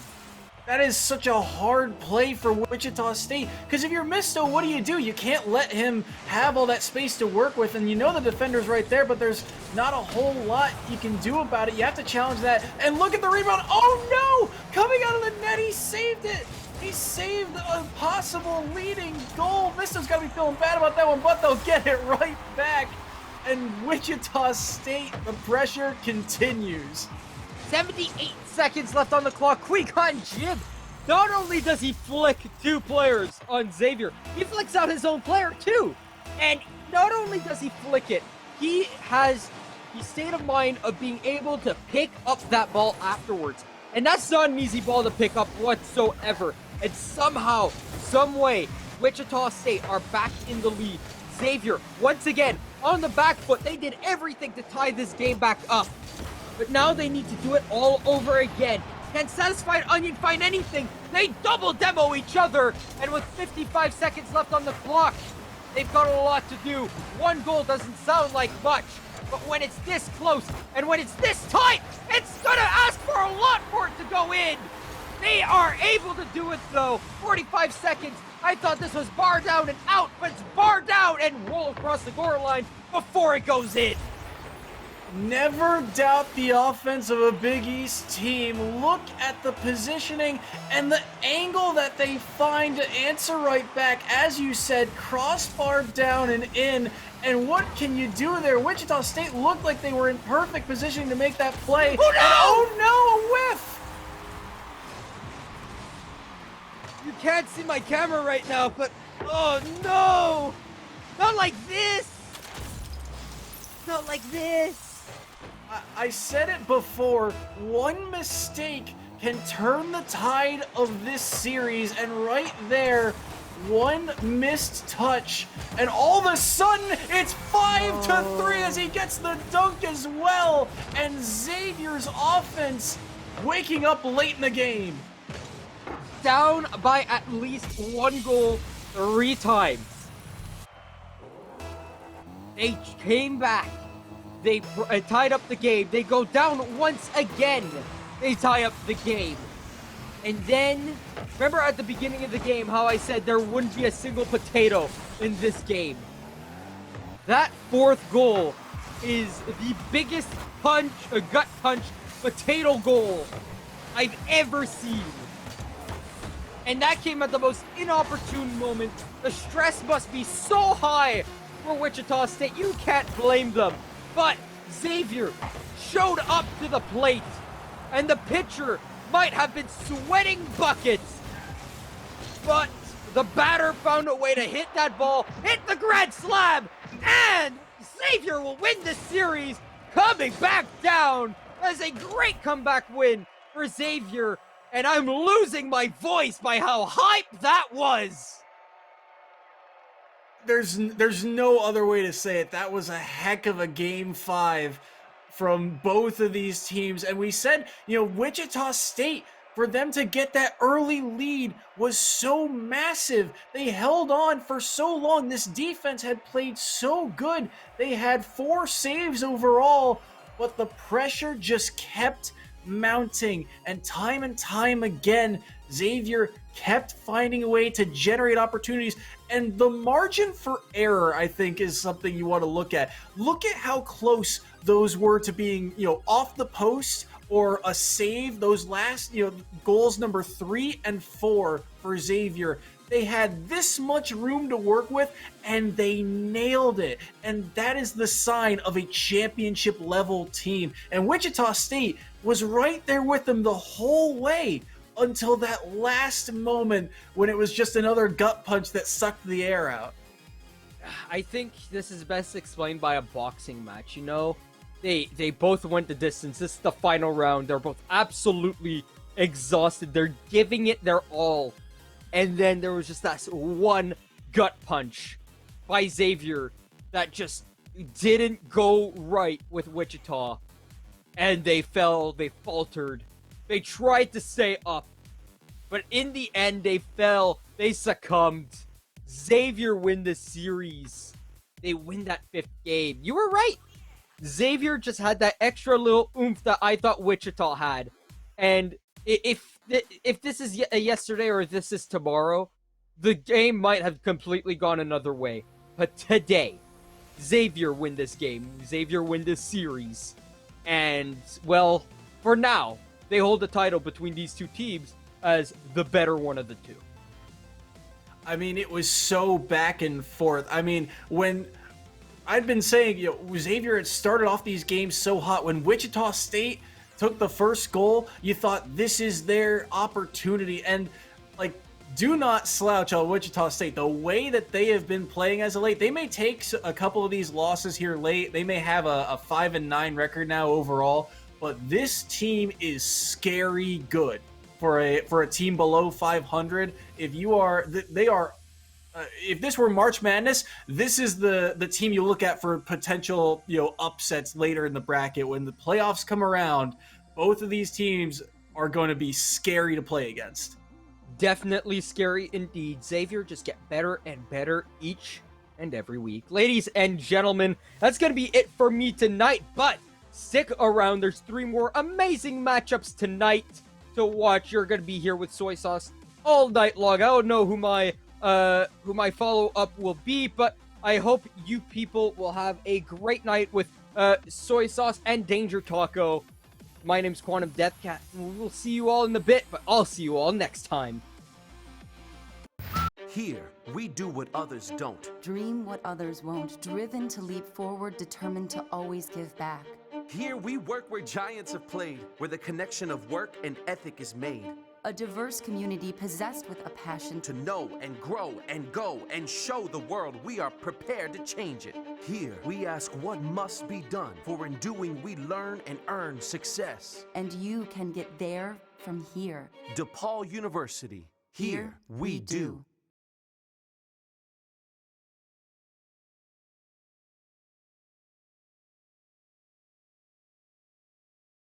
Welcome back, everybody, to some more EGF Collegiate Rocket League action. Unfortunately, QDC has stepped aside. You still got Soy, but now it's also me, Danger Taco, going to be bringing you some action. Up next, we will be seeing University of Colorado facing off against DePaul. Soy, how you feeling about this next matchup? I mean, you've been through some doozies already tonight. Yeah, this one should be pretty good. These two teams separate about one game in terms of overall standing, and both of these teams have been on a tear this split. Only one loss since the start of the spring split, so this one should be a good one. Yeah, I'm curious to see what the type of adjustments that team have to make down the stretch, because as the new semester comes in, you get time to refine your strategy, have time to do some coaching sessions, but it's really important to then get those results going down, especially since we're starting to go into the more championship levels that are coming up later on in the season for EGF. So if we can actually get consistent results and they can really make sure that they iron out those differences, games like this are a great way to prove it. Teams that are very close, teams that you need to separate from in the standings, and no better way than a stream show match right here, as we have all the players in and be able to kick them off somewhat soon. But is there anything you're looking for out of these squads based on what we've seen from them so far? Hard to say. Off the start, I know they typically compact Western Conference, and like the defending champs of UTA and San Jose State, they've kind of struggled against. So to get a win against a high-flying offense like DePaul, that would be kind of a big deal for them. But already DePaul's offense trying to go to work, so we'll see how this game kind of plays out. Certainly so, and both teams just settling in for game number one, a classic game one where both squads really just showing what is on display. And so we're going to have to see, really, DePaul starting to get hemmed in a little bit, but the team eventually gets the breakout, but unfortunately, like right down the middle. And now Starvin coming down the other way. Gonna get denied. Colorado getting closer, but not quite as Jocko. I was about to ramp up into a goal, but Jocko sent that man into the Shadow Realm, and University of Colorado gonna have to go back to the drawing board. Yeah, but already the pressure here from Colorado is pretty good. They're going to get slogged down in these corners a little bit, but the fact that they were able to get those quick 2 first shots and kind of put DePaul on the back foot is a massive start to the game. That's an awkward touch, and that's a great save from Carmaggiuni. Yeah, certainly so. I mean, DePaul, they're a bit under pressure, but as long as you can handle it, it's not a huge issue. Obviously, you never want to be really pushed back onto your goal line and having to defend things frantically the whole game. But if you're able to hold it off, then all you have to do is just pick your spot. The issue is midfield defense in University of Colorado playing so fast out of midfield, as really trying to harass that backboard, as you saw another one go off. But DePaul, I'm not seeing as much team play as I'd like. I feel like every touch with Colorado is looking for each other, whereas DePaul, I feel like they're not quite there yet. Maybe they just need a little bit more time to catch their breath after kind of breathless first start to the game. No, I tend to agree, and I think part of it is just Colorado in transition. You're seeing these long touches. They're going for the back wall, just trying to punch that ball downfield, and then following up with these infield passes. It feels like there's a lot more purpose behind each first touch for Colorado, whereas DePaul, it's more like each touch is an attempt to try and regain and then quickly challenged by Colorado. Certainly so, and fast teams always difficult to play against. You have to hope to play off the mistakes, and exactly what DePaul's going to try to do with this cutout pass here from Jocko. A lot of space open in the middle. Lavish tries to get in there. Actually, it's beat. Karma's going to have to retreat and will be able to tap that one to the corner, but like always, there is seemingly a player on the black squad there to meet the ball and clap that one away. But so far, still looking for that first goal, so even with all this pressure, we're really not seeing a breakout, but can't help but feel that this game is somewhat of a crucible and getting at least a little bit closer to reaching that breaking point. Yeah, and this might be the breaking point. Starvin's first to strike. Yeah, that's just an unfortunate one. Karma Juni hoping for a little bit cleaner of a 50. In fact, they win it 100-0, but it bounces straight out off the sidewall and then just lines up perfectly for that Colorado offensive player coming out of transition. And unfortunately, they played well, but now the real test begins. You played decent defense to really stave off that pressure, but you need to now get back into this game, and maybe some nice clean passing might do it. Lavish dances past one, but not the last defender. That was a huge opportunity, 2-on-1. Couldn't find the pass. And in transition, again, Trix with these midfield shots just hasn't quite been able to put them on goal quite yet. And I feel like this offense of DePaul, you know, we've seen the teams in the Big East really, you know, have fantastic offenses in the past, but this offense seems mostly like it's dependent on catching the third man out of position for Colorado. And this one off the backboard, here's a chance, but no one able to follow up on it. It's unfortunate. The issue with DePaul not coming out of transition cleanly is that you don't have that second man supporting that first hit, whereas Colorado seems to always have someone present a second off the infield pass. Tricks in the midfield. This all starts here. Starvin off the punch, and then the redirect. No one able to challenge him. Again, DePaul just trying to themselves time back up into their own goal, into their own back third, and they allow way too much space for Colorado to make that play.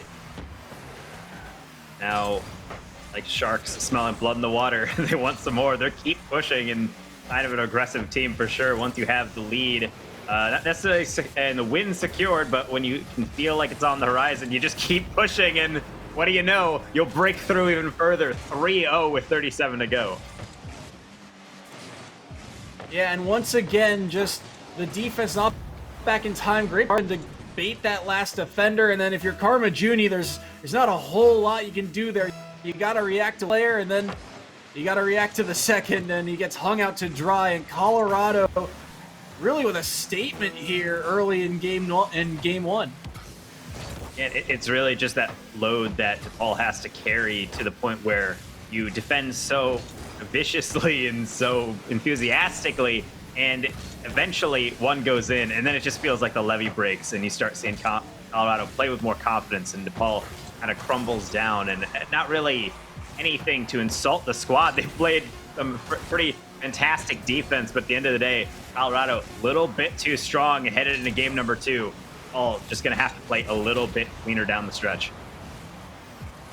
Yeah, and I really feel like at the end of the day, the story of this game was just Colorado kind of drew the line at midfield and said, this is the point where you will not get possession passed. And I mean, at the end of the day, only 4 shots for DePaul. And aside from that 2v1, they really weren't all that threatening. Colorado had both the quality and quantity of chances in game 1. I think if you're playing a team like Colorado that's really pressing you in, the reason that they can press you so effectively is that DePaul, when they get possession, simply wants to clear the ball down the field. The issue is that it forces you to chase upfield. It allows other people to get boost, but then you're all stretched out. Once the ball gets cleared past the first defender that's been creeping up out of transition, then it goes back into midfield, but then you're not even up to challenge it, so then you have to go back to defense. It's that constant stretching. I think they need to slow it down just a little bit, make sure that they transition up with another player so they can keep attacks going. But as long as they're refusing to kind of dedicate that extra man, I think it's just going to be more kind of balls being thrown into midfield and then Colorado smacking them right back. Yeah, I feel like this game is won and lost in transition. Colorado's transition game, you could tell, was on point. I mean, how many times did we see passes or, you know, deflections to the midfield where Trix was there? He even got a goal off of it in game number 1 here. And for DePaul, it felt like every time they tried to clear, it wasn't very clean. It was always, you know, trying to either punch the ball down the field or trying to dribble it out, and there was no real option. But the passing plays of Colorado allowed them more time on offense. Certainly so, and all that time that you build up into the opponent's half is time that the other team can't focus as cleanly on grabbing their boost, refueling, and making sure that they're always thinking about getting back to goal as quickly as possible. And really not cleaning up their movement. So coming into game number 2, DePaul having a majority of the possession right now as they're actually pulling somewhat of a Colorado and pushing it into half, but as always, Colorado looking for those clever touches here as we see some nice interplay between Flover and Trix, and it will result in a decent shot on the near post, but nothing too fancy. They're gonna have to go back to the drawing board on that one, and they might not have to wait long. Trix off the miss from his squad mate will put it right down the middle. Trix again in the midfield, gathers up that boost, and look at the angle that he finds. Karma Juni just not really sure where that ball is going to end up, and he's late to the play, gets the ball punched over top of him, and once again, Colorado strikes first. And they're looking for more beautiful team play off the kickoff, and Colorado bags the second. Off a kickoff, the speed. Trix starts up field, and then the immediate recognition for the give and go, and right over top of the last defender, not even sure who it was, wasn't really sure if that pass was going to come back in time, doesn't get up, and quickly Colorado 2-0. Like their minds are linked. The passing plays we're seeing coming out of the Colorado squad. You said they're both these teams coming in hot from the spring split, but Colorado really showing off that cohesion on offense, and so far the defense holding well as they're not giving up too many opportunities, but of course as I say that they give it an open shot, but Colorado is still holding DePaul scoreless, and they might be adding yet another. Flover tucks one in. Yeah, this one was, again, Colorado, their offense in transition. Starvin's got so much space to work with, beats one defender, and there's no one back. And the defense of DePaul, you were talking about how they were going to be able to play, and right now, Colorado has just had an answer for every adaptation that they've thrown at them. Yeah, and I think at this point, it's really going to have to start getting creative. It's their demos, whether it's through an increase in really infield passing or just straight up focusing mostly on just boost starvation. I think you just have to do something to slow Colorado down. Their defense right now is the fact that their offense is popping off, but DePaul capable of the same. Lavish lurking downfield will bag their first of the series. This is all off the punch downfield, and Lavish with the recognition to turn on this play and get across to it. And you could tell there was a defender up for Colorado. He just saw it too late and couldn't find the right angle. All with their first goal of the series and the momentum here in game 2. I just have to make sure that they can at least try and shrink a little bit the goal differential. I mean, the first goal is a step, and they have plenty of time to work off of, but can't take their eye off the defensive half as Colorado always threatening, and now a wide open middle cut out by Karma Juni, but getting very close there. Line up another one. These wide rotations again, rear in their head sometimes for DePaul. Yeah, and you can see the offense of DePaul still trying to find a way. They haven't really been able to find another quality chance, and it feels like finally their offense is starting to wake up, as if Colorado has kind of been put on the back foot here. Not a whole lot of time of possession, so I'm curious to see if they can find a way to keep their foot on the gas as they have through the first half of the game. But DePaul's offense, I mean, they've woken up right now.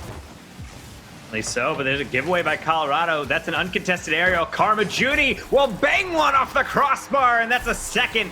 Signs of life for DePaul. And Trix here, he has to go for this one. It's on net and just gets an awkward touch, and Starvin not ready for the rebound. Karma Juni, great shot placement, punches that one off the post and down, and all of a sudden, that 3-0 lead has quickly dissipated.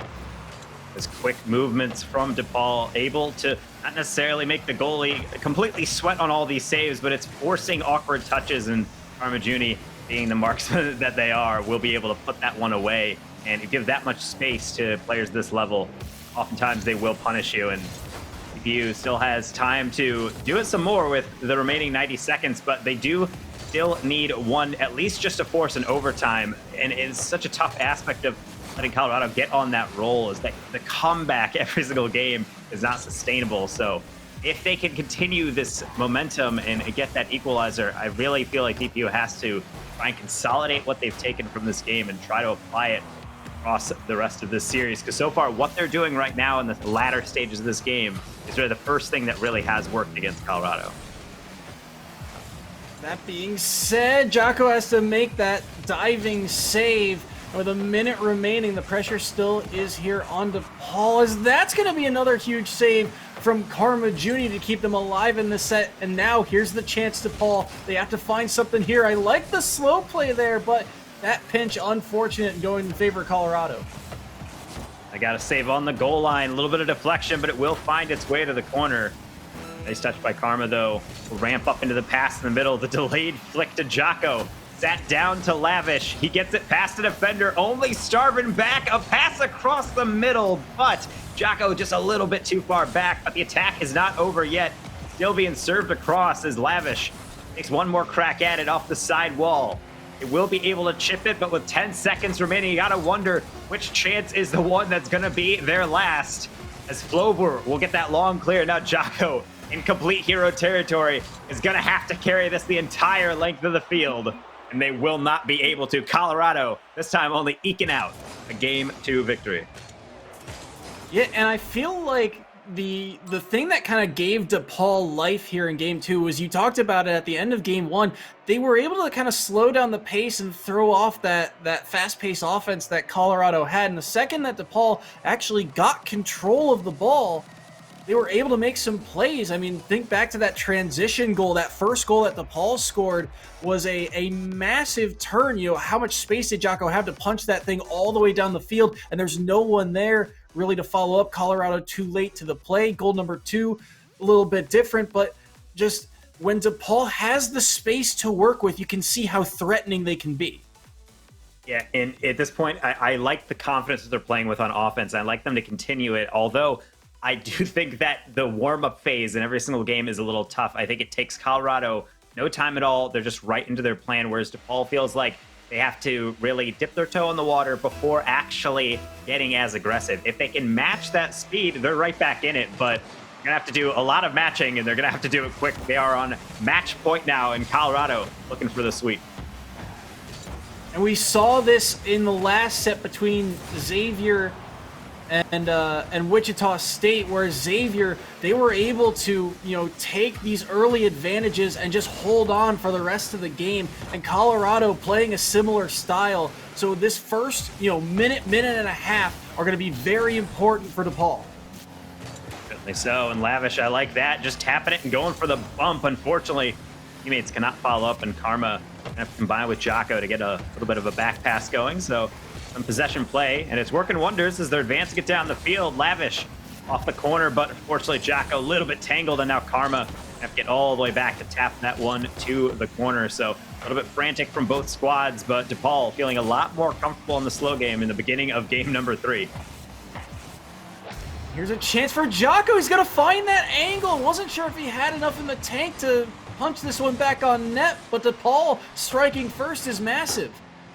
And a lot of credit to Jocko there, not only beating both of the remaining defenders as Colorado moving up very aggressively for that 50, but then doing the extra mile, putting it in off of that awkward angle, fading away from the goal. So fantastic finish from DPU. That is their first lead of the series, and it took them 2 games to get there. So now it's they're in the interesting position now that Colorado has found themselves in. Can they hold the lead against a somewhat resurgent offense, as now we actually might see them add to it, but unfortunately 2 players on it is not enough, and on the counter we're actually going to see the equalizer.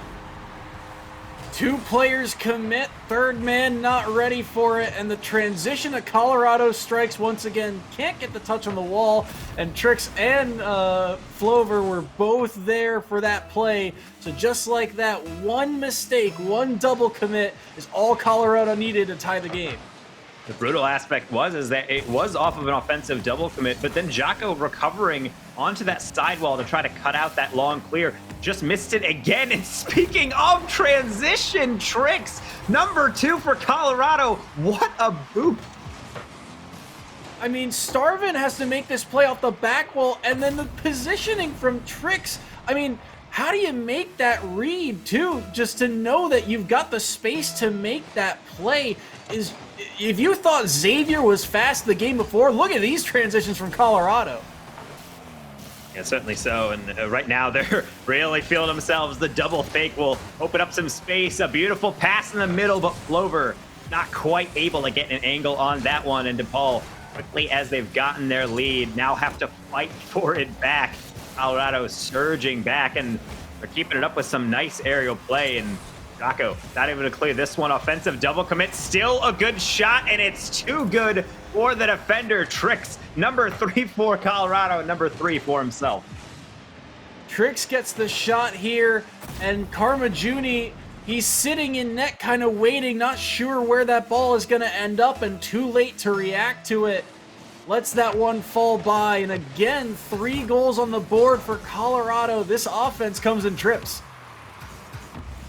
Certainly so, and now with some openings in offense, I just need DePaul to really jump on those. They're just not quite getting on the balls that they need to, and building out a defense they're struggling as Lavish will just tap that one kind of innocently in their defensive third, and now they're getting back to these kind of long clears, and the game's starting to get away from them. They can't get flustered. There's a lot of time on the clock. They've done more with less, and so really, it's just down to that mental game at this point. You've proven you can score, but can you do it knowing that you can't sacrifice any more games anymore, knowing that this is your match point? This is a dangerous chance again. Pass back. I think he meant to put that one on a goal or just trying to get it around the defender. But this is going to leave another chance for DePaul. But again, those booming clears have just not worked out for DePaul, handing possession right back to Colorado. Now, interesting kind of ball hit across, but it will only be tapped. Lavish gonna have to cut this one out, and does. Room to roam for Jocko. Gets a deflection again. Karma close to it, but not enough boost. Lavish, though, the cutout. Jocko, the nice back pass. Karma Judy off the backboard, but Flover plays savior. All of DePaul just lurking around that 18-yard box, but no one able to put it in, and Colorado, for once on the transition, will not be able to punish, but with 80 seconds remaining, DePaul starting to worry. Every clear Colorado is getting is more precious time that is being just milked off of this clock. And this is kind of the game plan. DePaul, they're trying to get their offense going. You see all 3 players trying to get going here. The flip reset. Ooh. Too high on the boards. But that is the game plan for Colorado. If you let them try and set up, and then you can get this booming clear, shut it down from the start, you've got the lead. You can afford to kill all this time. Certainly so. You don't need any more goals. You just need to prevent any from flying into yours. And so now Trix is trying to slow play at this time as they're trying to get back to the clear, but it's going to be tough as DePaul trying to stake up a tent here and really camp out in the Colorado half. But so tough because they're not really getting the touches they need. But Colorado will be getting these touches. A fantastic fake into the pass. And Flover certainly has having to put this one out of reach. That was dirty from Trix. He just juked the entire DePaul defense, and then coming in to punch that one home was Flover. And with under 30 seconds remaining, Colorado find their 4th. And I mean, there's nothing else to say about that one. That juke was nasty. And you can't really ask for much better offensive output, but it can't be said for DePaul. Unfortunately, another chance. It just won't go in, and they won't even get any for the road, it seems. But 10 seconds remaining, I just really have to applaud Colorado. A great offensive output and a sufficient defensive performance will be able to take them to a clean 3-0 sweep against, to be honest, a very solid DePaul squad. I mean, we said it before, these teams are both contesting to be top 10 in the league, you know, in just barely each of them inside or around that top 10 mark, and only 1 game separating them. But Colorado in the end, I feel like it was those early starts for Colorado. The fact that you mentioned it at the end of game 2, the fact that Colorado could wake up so quickly and get their offense going from the start, from the very first kickoff, it put DePaul on the back foot, and it took them a minute to kind of to the pace of play. Yeah, I think that slight lag costed them, because when you're playing a game, you really have to take your chances as they come and obviously play sufficient enough defense to keep the game close. But when you just crumble immediately in the beginning because you're just not matching that speed immediately, it automatically puts you in a very tough mental position. And I think DePaul was able to counter that to a certain extent, able to put on a lot of shots. But at the end of the day, Colorado, very good with punishing that on that transition when DePaul got a little greedy. And DePaul, when they did play at transition, sometimes they just didn't quite get the finishes they need. And ultimately, Colorado will be coming away with that victory. So a tough one for both these squads. But as always, in a close matchup, sometimes one team will just edge you out overall. So that's a good series to start off my tenure, at least here in the back half of the cast. So fortunately, we will be having plenty more action coming up, but we'll throw you guys to a brief break, and we'll be right back with Flover coming in from Colorado so we can interview and pick his brain about that last matchup. Please do not go anywhere. We'll be right back with some more EGF Collegiate Rocket League. Welcome back, everybody. You just saw University of Colorado take down DePaul, and we're with one of the leading men of that team, Flover. Flover, how are you doing after that game, and how's the environment going in the University of Colorado comms? Oh, it's going really well. Obviously, we're hyped about this win. This team actually beat us in ranked a couple days ago, so we're glad to get a win out of it. Very happy about it. Yeah, awesome. You guys have had quite the spring split. Only one loss since week number 9, and we're coming up on the postseason. How are you guys feeling about the playoffs coming up? Feeling very confident. We're putting a lot more time into watching replays, practicing with the team, and I mean, after watching those few games, you could see Starvin and Trix, they're really popping off now. So I feel like we're getting right into stride for playoffs. Yeah, and I love seeing the amount of passing plays that come out. I think it's one thing to say, oh, you find yourself in field and you have like nice little touches, but the amount of just 1-2 passes, the amount of like actual interplay between everyone else, is that something that you deliberately work on a lot, or is that just something that you've gotten to the point where you really just synced up as squad mates and really hitting that kind of flow state with each other? I mean, it took a little bit of time, but I mean, the way we want to play is very pass-based and finding each other out of the rotation. So all about staying upfield for it, and I mean, it's just working as a team in general. It helps a lot. Yeah, you guys are. I mean, today your offense was on display. Those passing plays certainly came in the clutch. What do you think is your biggest strength as a team? As a team, I'd say our biggest strength is our comms. We really worked on our comms over the past couple weeks, and it's very helpful in knowing where everyone is on the field and working as a team in general. I feel like in the past we haven't been playing as a team, and it's glad to see that all those replay reviews and practicing has really paid off. And that was actually something that I was going to touch on is a lot of teams, when they get into this, there's collegiate esports, and like traditional sports, you normally, you meet up, you practice, you go over things, replay review. But a lot of esports programs don't do that. It's just casual because video games haven't really reached that point in the consciousness of some collegiate esport athletes. But you guys do seem like you're really taking it seriously. Make sure you're getting that coaching sessions. Is that something that you guys really take time to carve out? It's not just the occasional thing. Do you guys have like weekly or sessions that you try to go through and catch your mistakes just to make sure you're trying to always optimize yourselves? We have we have 2 practices every week, and on top of that, whenever someone's on, we just start gaming with each other. So I'd say those 2 practices is where we really nailed down all the things that we're missing as a team. Yeah, and I mean, it was fully on display today. I guess my last question. I don't know if you've got one more, but my last question would be: is there anyone you want to shout out while you're here on stream?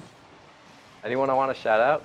Starvin Tricks, man. I mean, you see how they've been playing, and they just keep rising up in the ranks, and you could just see the results from it. I mean, I'm pretty sure every single goal that we scored was because they had a really good passing play or just completely just outpacing the other team. I was just watching from the field, I mean, it's comfortable in that backpack. It's nice to just be able to sit back and let people go through, but always nice to see a player thanking his teammates for the nice win. And a nice win it was, 3-0. And you'll take that the later stage of the season. Flover, thanks for sitting down with us, and best of luck with the rest of your season. Thank you. And with that, we'll say goodbye to Flover, but we'll say hello to our next matchup. We'll be seeing William and Mary face off against the University of Connecticut. Soy and I will be right back, so don't go anywhere just after this short break.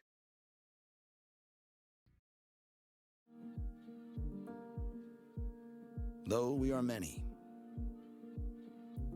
we are part of something. A force. Bigger than all of us.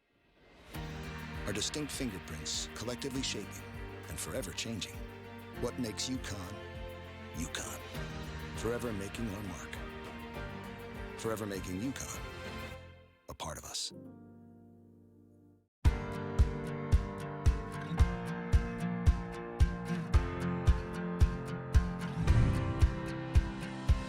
At William and Mary, bold moments define us.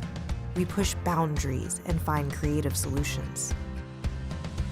We take risks and pursue our passions.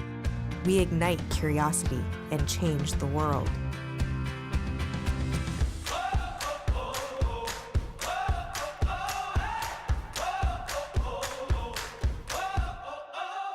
At William and Mary, we see bold in action. We challenge what is known, explore what is new, and imagine a bold future. We are, and always will be, a university for the bold.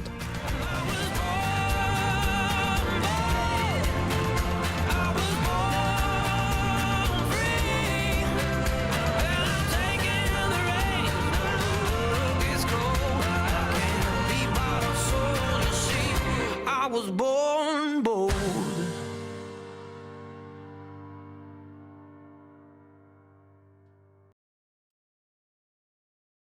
Welcome back, everyone, to EGF Collegiate Rocket League. We have UConn and William Mary simmering, almost ready to boil and get this game started. I'm still Data Chaco, that is still Soy. And Soy, coming to this next game, I just saw those lovely videos being played of each of those colleges they're representing. Both these squads been in the league for a while, and they're a little bit mid-table teams, but curious to think what you think about this next matchup as we wait for these players to get in. This should be an interesting matchup. Mostly, I mean, William and Mary, they've kind of had some downs this season. This split in particular has not been as kind to them. Only 2 wins so far, one over Georgetown, the other over Manhattan. Whereas UConn, it has been a complete reversal after going, I believe, something along the lines of 1-7. They have not dropped a set throughout the entirety of the spring split. In fact, they've only dropped 2 games since the start of spring. So I feel like the momentum here would favor UConn at the end of the day. But we've seen William and Mary, have their moments in the past. I wouldn't be shocked if they were able to take a game or 2 off of UConn. They're going to certainly be hoping to take a little bit more than that, and they're going to have a chance to prove it here as we will be able to kick off and start this next match. Some nice. I really actually like the contrast between these two squads. That brilliant kind of green coming in from William and Mary. Hopefully, that brilliance is reflected in the offense as well as UConn. With that hot start is always a scary team to go against. A team playing confidently is certainly one of the most intimidating things to look across the field at. And maybe William and Mary on that green will try and channel their inner St. Patrick's Day luck. Because right now the way that UConn has been playing, they have been on a tear. That being said, a little bit of early pressure here from William and Mary. But won't be able to sustain it. The ball's going very quickly downfield as ricocheting kind of left to right across the screen. But UConn trying to get something a little bit more substantial, but Droy's not able to tuck that one in. And so now Mary trying to ramp something up. It's going to be a high lob above, but no shot coming in yet. Sunshine's going to have to wait for it just a little bit as try to hit it into the corner, but tough to break out of that corner. William Mary keep trying to advance, but UConn's defense is holding. Maybe this is an opportunity. Sunshine unopposed just flips a little bit too close to it, and unfortunately, they're not going to be able to put that one on target.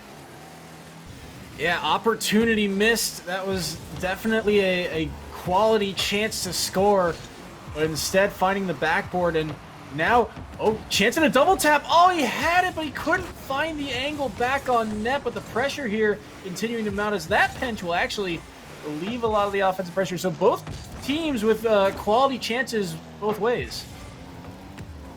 And certainly so, and really it's at a certain point there is a matter that you have to talk about execution, being able to finish off these opportunities, but the other one is just making sure that you're not making any mistakes. If a team is struggling to execute, it's really because you're playing stellar defense, not always just because you're not hitting a ball cleanly. So here's to see which one we may see as Droy's trying to force some errors out of William Mary with the air dribble, but will be denied as we approach halftime. Still searching for that first goal. Both sides trying to try out their different options.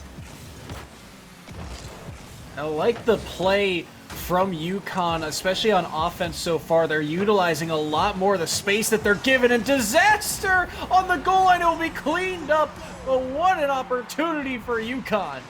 I have to say, a brilliant save coming in from Sunshine. Unfortunately, it doesn't ricochet out. It just goes right back in the middle, and the fastest will live up to the name, be able to get to that before any other William & Mary player and tuck that one in right at the stroke of halftime. And now William & Mary now in the uncomfortable position. You've lost the lead. You've given up the first goal of the series, but now how do you counter from this, as UConn, I would say, has had the slight benefit of kind of that starting pressure. I feel like they've had a little bit more momentum going into this game one.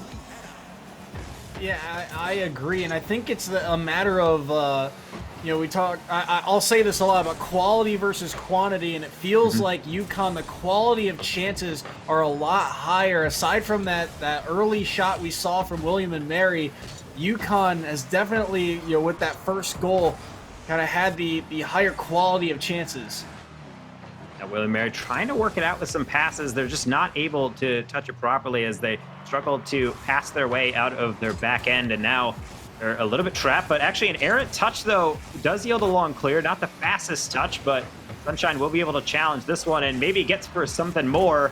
Challenge in the air will yield a 50, but unfortunately a little bit too far back, and William & Mary trying to wait out, but a little bit of awkward play here in the UConn half, but ultimately they will be able to get that clear down and able to force a clear out to the corner. So William & Mary trying still to get that goal, but the passing they've attempted out of their back end, I do not see it replicated in the offensive zone. Yeah, these passing plays for William & Mary are just off the mark. Good dunk. That's actually going to find its way through. Sunshine answers and ties the game. Who needs passing when the other team will just dunk it right to you, as unfortunately Disaster gets on the outside of the ball. Sunshine takes the perfect angle inside, able to roll into that back post. Such a tragic situation, especially for that last defender, not expecting that bounce and just too little boost to be able to reach it. Opportunistic, and no. What a pinch there for William & Mary. Is that going to find its way in? Okay, that was quite the team pinch on the side of William & Mary, and UConn panicking a little bit here because of it. I was certain that was going to be a clip right there for both those players as they combine for the pinch, but will not pay off. And now they're going to have to prevent a passing play, a unique touch of their own from UConn. No touch on that one, but they're retreating very deeply. UConn maybe getting a little bit anxious about this lead. Very deep rotations, not trying to give up really any opportunities down the stretches. Mary has proven that they can strike if you give them a little bit too much time or you play a little too slowly, but into the final 15 seconds, as either of these teams have something up their sleeves, or we're going to be having to go to overtime to separate these two squads. I suppose really all comes down to this next touch by Fastest, as they'll touch it in the corner, lobbed to Disaster. It's a good pass attempt. Droys, they're up for it. They might get a touch, but Legacy says no, and we will indeed be seeing an OT. A chance missed there for UConn. Just that pass really couldn't do a whole lot more than that to get that one back to mid. If it were any faster, possibly. But speaking of speed, nearly sneaking that one inside the near post. And UConn's offense, it certainly had the higher quality of chances. But the question is, do they leave the door open here for William and Mary? This offense has had its opportunities as well. But execution, we talked about it earlier, only 1 goal apiece. And so long as these teams can stay in the game, they've always got a shot. And Legacy, the striker to the far post. One of the worst errors you can make, hitting it too hard off the side, and it just lobs it right in the middle for Legacy, and they're not going to miss those. Great placement to that back post, and William Mary got to come away off an error, the winners in game number 1.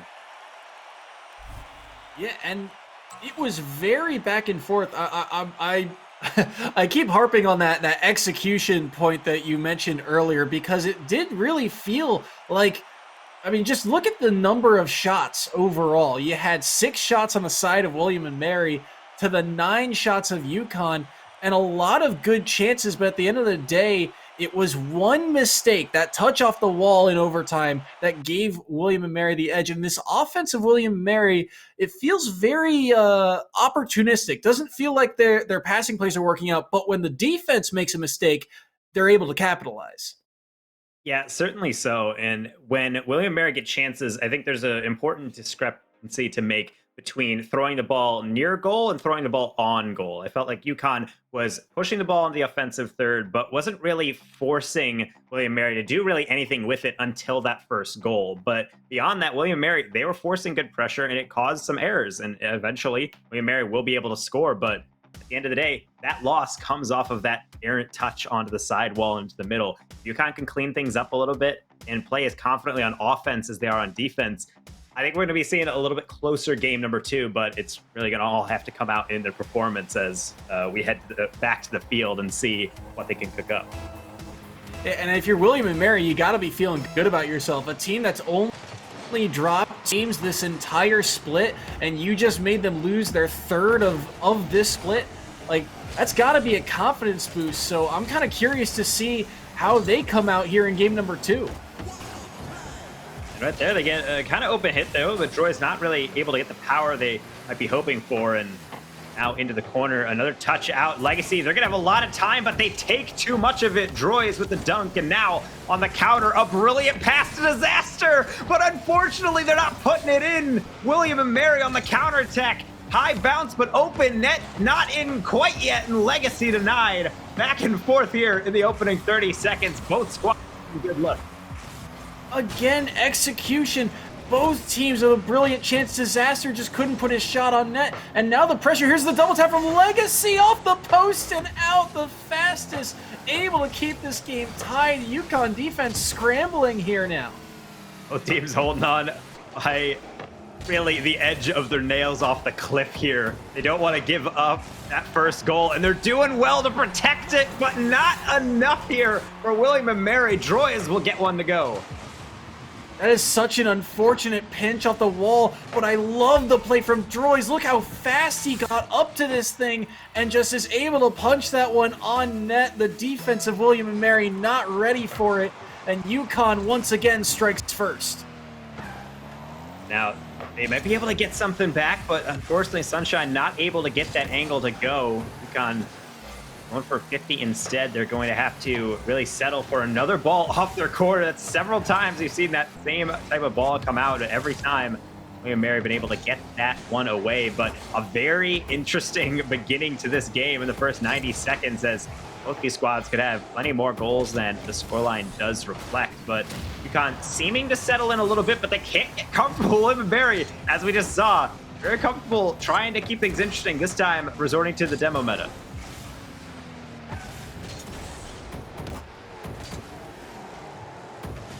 Yeah, and that demo was actually in UConn's favor, and even got possession of the ball here. These clear, the point that we've seen throughout the day is transitions are, but these teams are transitioning without any problems. There is no trouble for either of these teams to get the ball immediately to the other half of the field.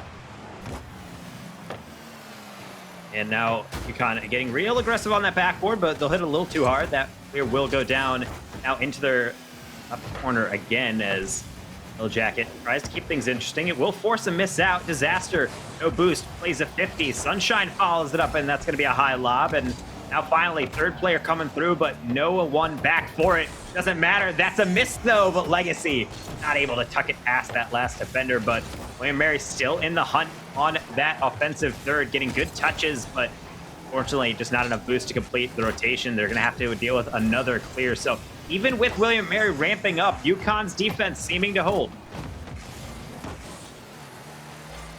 With 2 minutes remaining, yeah, this defense has been able to hold on, but one mistouch there could have led to an opportunity, but no luck. And I can't help but wonder, you know, how long this defense can hold on for. We saw how opportunistic William and Mary was in game number one small mistouch. So UConn playing kind of on a knife's edge. A chance in front, not going to be able to follow up with anything. A disastrous slow play gets it dunked away though, and Sunshine will be able to try advance for William Mary. Another touch extending the play into the corner. UConn not dealing with it well. All three players around it. Took them a while to get a wrangle on that one, but still 1 goal game here, 75 seconds. UConn, they don't need another one, but it certainly would help the cause. Disaster gonna get denied again. The corner, William Mary will survive, and advancing it up with Legacy. Just every time it seems like they get a foray into the UConn half, it will just get tapped right back out. And so I don't wonder how many more chances they're going to be able to generate in this final minute. They've got to find a way to gather up possession in that blue half, because you're absolutely right. These clears for UConn are massive, and that was nearly a dunk. Didn't have a whole lot of boost left in the tank to get back into position to get in front of that one. But UConn, the fact that this ball is staying in the orange half means that they can just kind of keep clearing this back and forth and play this type of ping pong battle, because William and Mary, they need some sort of possession here to get a chance on offense. And they're trying to bait out challenges, but Droids will play a little bit coyly there. We'll be able to generate that fake challenge, a little bit of a giveaway, and exactly what they need. They're just burning time off. A nice air dribble will take it into that green corner again. Now, final 10 seconds. This is the time for heroics for William and Mary. UConn just trying to hold on, and we're going to see one more touch go upfield, potentially from William Mary. No one following that one, and no one able to keep it up. UConn spikes it down for the equalizer in the series. Yeah, and that was a much more solid game from UConn. This William and Mary offense with only 4 shots on the board, and not a whole ton of them threatening outside of those early chances that we saw. UConn's pressure, especially in the second half of the game, really, cemented their victory here in game 2.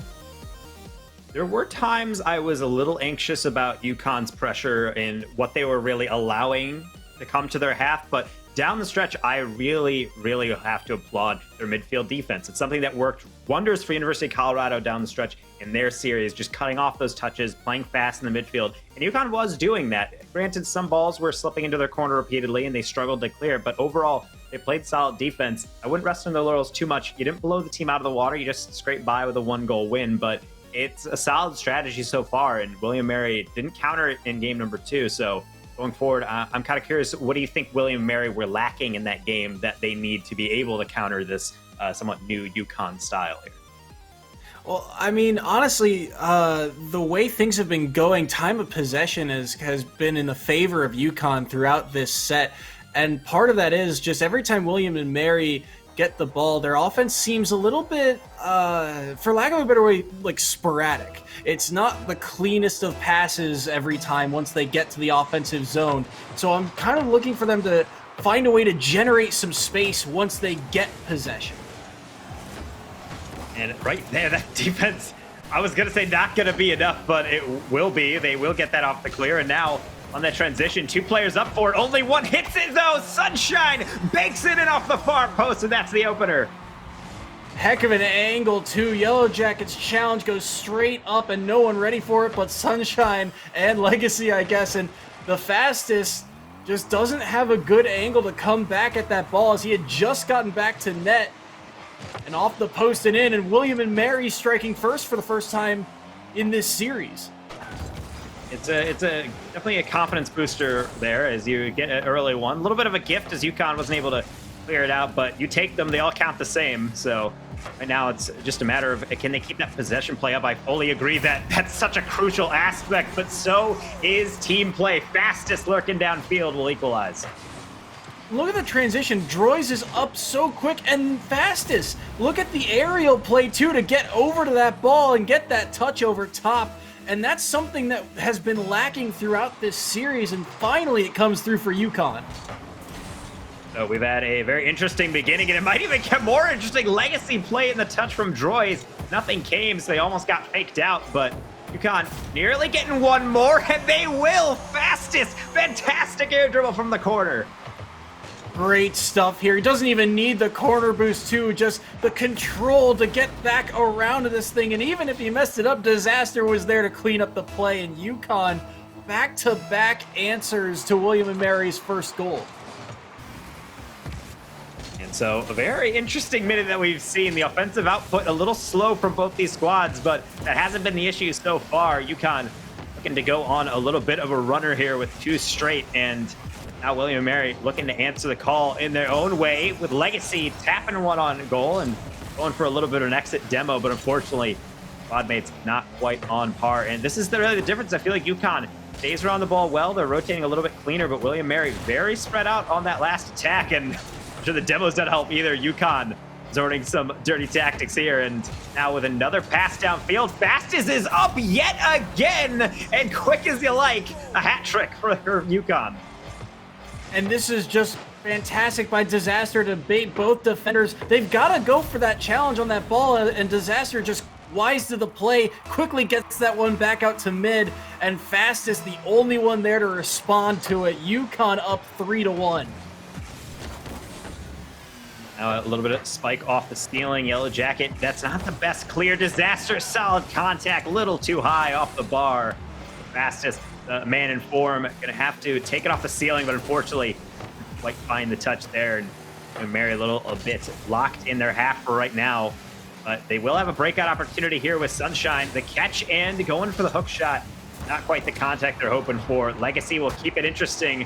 The demo will clear the path for Yellow. Tough angle, no finish, but Legacy will clean it up, and now we got a 1-goal game.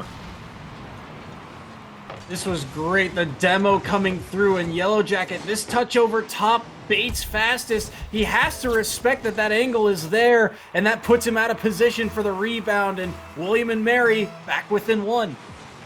I love how that offensive rotation works. They hit it into the corner. It's not immediately dangerous, but they keep challenging. They keep inching the ball towards that near post, and eventually that pressure gets to UConn.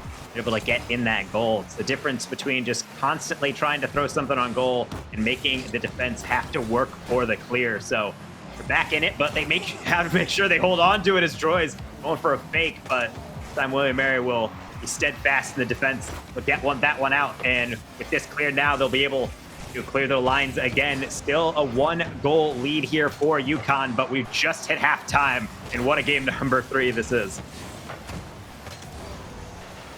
And just chances back and forth for both of these teams. Curious to see. Here's this pass play will be denied, and that's really the first time we've seen. But Droids in transition, does he have the air dribble? Yes, he does. No one home on the side of William & Mary.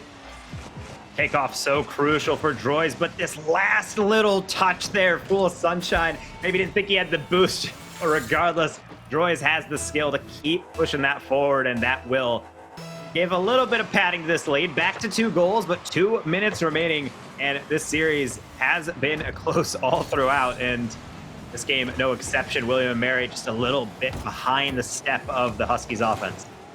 And Droids has been so good at being quick to the play. He's been so disruptive to William & Mary. These fast aerials have really thrown off the defense at times. As that actually, over top of 1, could have been very dangerous. Speaking of, lob onto the UConn half. It's off the post, and no clear comes out. Sunshine puts in number 3. Legacy here just wins the challenge off the hood of his car and towards the goal, and no one on the side of UConn ready for it, but Sunshine racing after it, has enough boost in the tank to get William & Mary back within 1 once again. And UConn playing well on offense, but that goal happens because that last defender wants to move up. They're a little too eager, and that just delicate touch over is all it takes for William & Mary to score. UConn, even though they're feeling themselves on offense, they can't get careless. That third man role we've seen so important in the past. They have to judge when two players go up like that, where to be on the field. And they have to play so careful to apply pressure or continue on. And that shot over top of one, and William & Mary going to be able to get the clear. But they're working well together, but not the touch from Legacy that William & Mary is open for.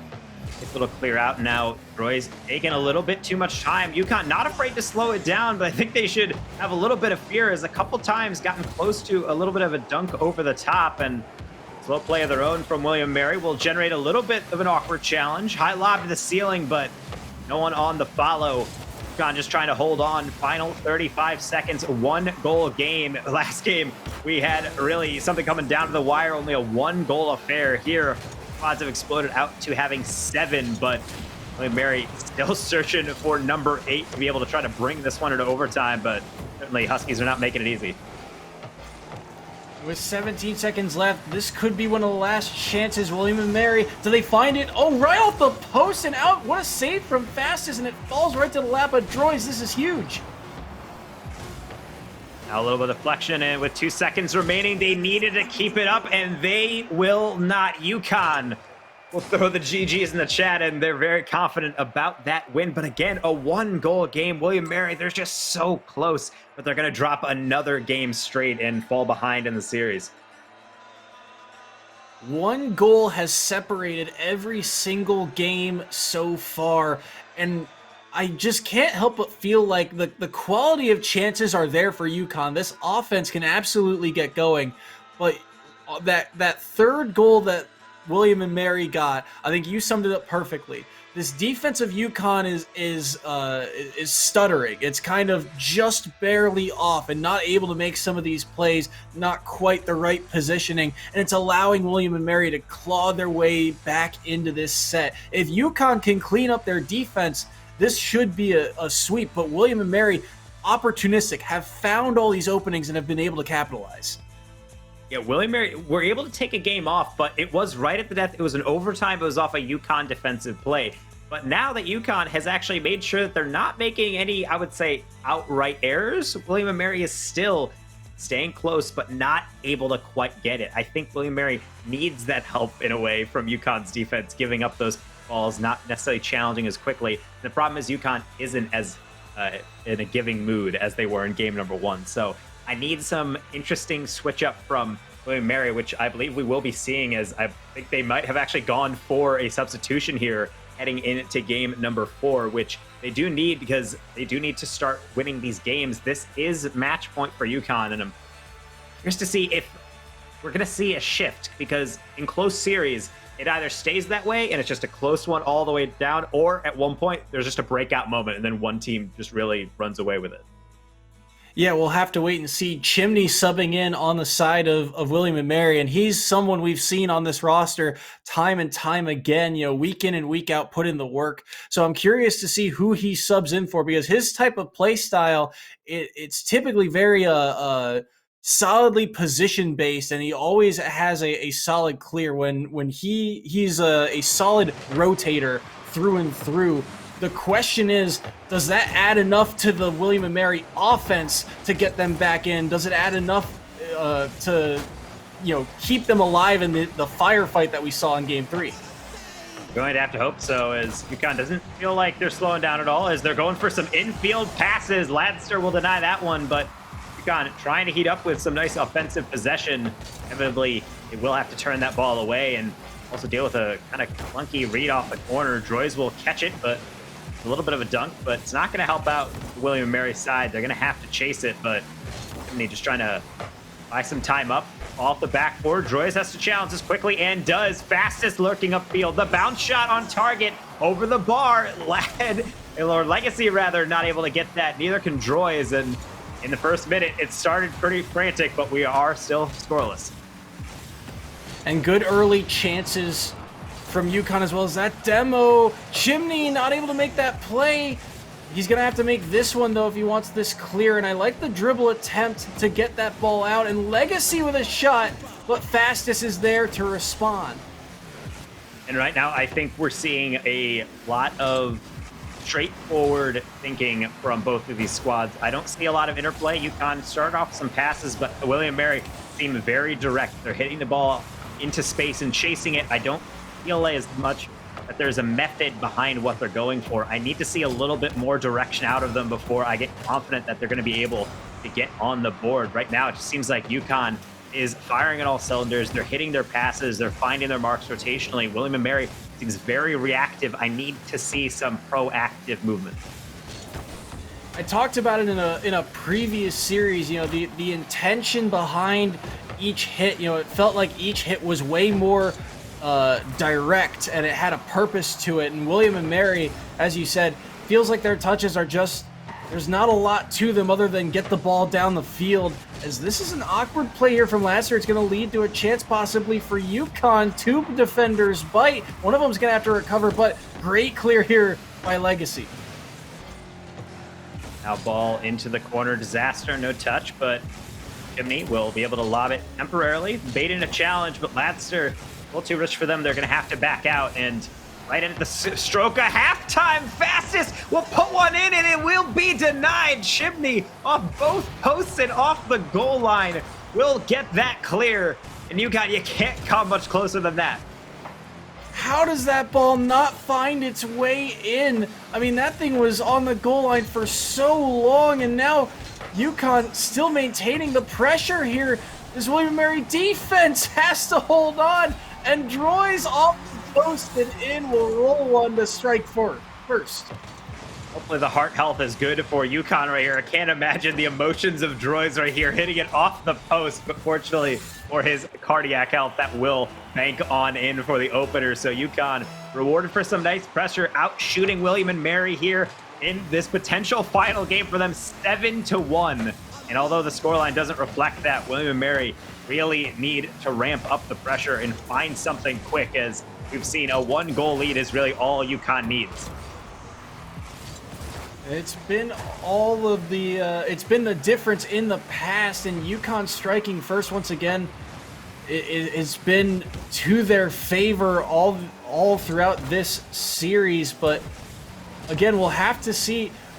You know, William & Mary, the lack of possession kind of evident once again here. UConn's pressure, their ability to keep this defense on the back foot has been massive. Ooh, good double tap attempt from Droy's, not going to go. And on transition, William & Mary just a little bit too spread out. No touch on that. Legacy's trying to follow up.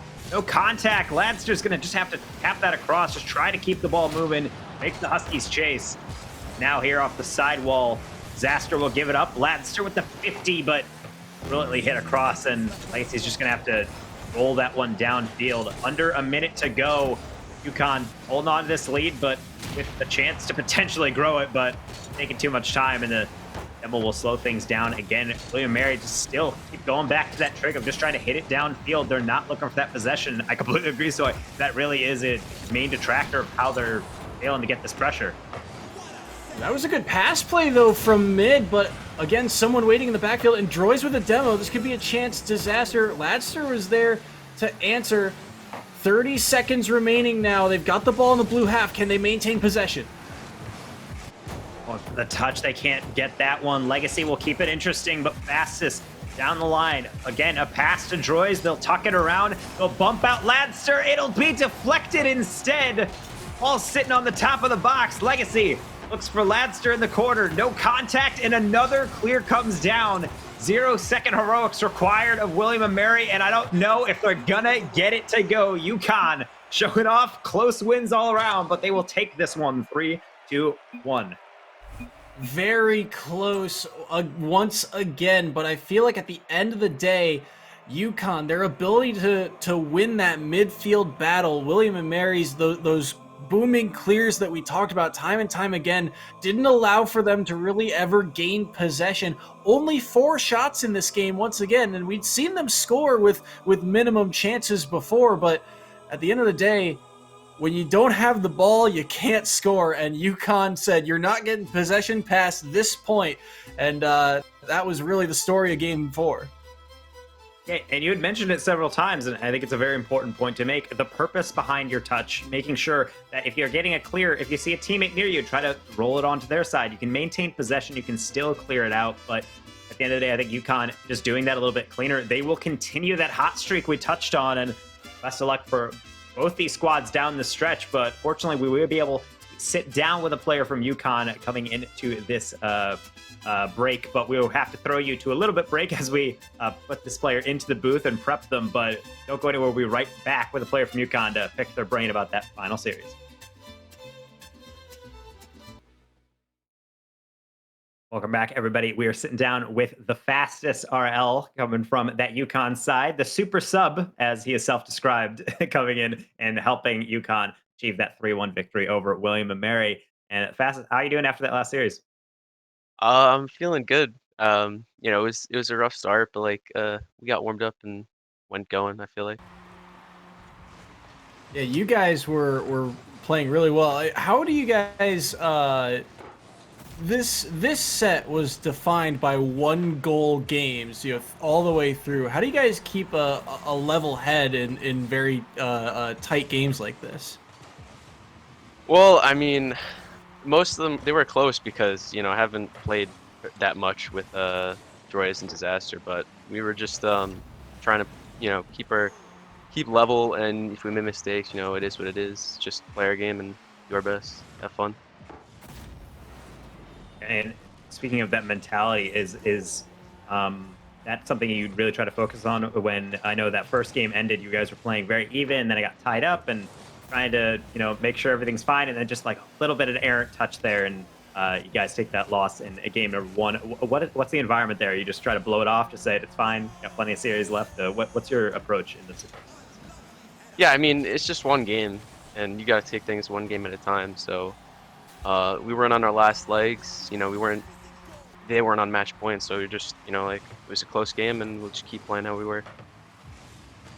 You guys are in a highly contested Big East conference, and we're closing in on the end of the season here. How are you guys feeling about how, like, this split has gone, and how is your transition, and how does that transition over to playoffs? Oh, I mean, I've been seeing how they've been doing. I'm just a super sub, but they've been dominating this split, and I think that's great mentality to bring into playoffs. Well, hopefully, we'll wish you the best of luck for that. We're going to have to let you go here. But how do you have anyone you need to shout out, or would you like to shout out after that game? Yes, I'll shout out one of our teammates, Disaster. His favorite call is off wall. That's his favorite call out, and that's what won us these games.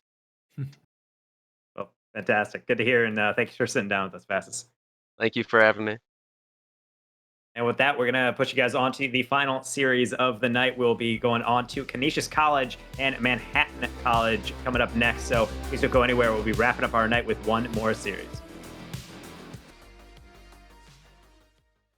Welcome back, everybody. Still Danger Taco, still Soy, but this time, different teams. Obviously, it'd be kind of weird if we just rematched the previous ones, but Canisius College, Manhattan College. I will ask those, Soy. I have learned from the back end of our production that Canisius College is actually your alma mater, so I'm going to ask for no bias on this cast. I know it's a tall order, but of course. We're professionals here. We can't just be throwing our preferences willy-nilly around here. No, absolutely. That being said, this is a pivotal game for both of these teams, as this weekend is the MAC championship. And so both of these teams could really use this win here. A win for Canisius would kind of cement them in the middle of the pack of that conference. And Manhattan, if they get a win over Canisius here, they could dodge one of those early bullets of the higher ups of the MAC, like the Fairfields or the Marists as well. So important game to end the night here. Yeah, and it's always an important thing as well to find those important matches and make sure you delay them as far, or those harder matches in playoffs as far as possible into the bracket. And if you can take, close series, it's important. These two teams fairly close on the leaderboards. I believe 22nd and 24th there. So they're down the table a little bit, but within the MAC conference, fairly close. And these are important matches, as you mentioned. So I think that has to weigh on the minds of the players as really prior results. You really have to just kind of tuck them out of your head and look toward the future. And games like this, they are very important mental test as much as it is a test of your mechanics. Yeah, absolutely. I mean, both of these teams have kind of ended up on the wrong side of the coin flip more times than not. In fact, I believe Canisius still without a win this split. And Fairfield, I actually believe not Fairfield, sorry, Manhattan has actually been a little bit luckier this split. They've gotten 2 wins so far, back to back, until last week when they had to play Marquette and got swept. So they were on a bit of a hot streak until last week. So I'm kind of curious to see how this game, or how this set really plays out.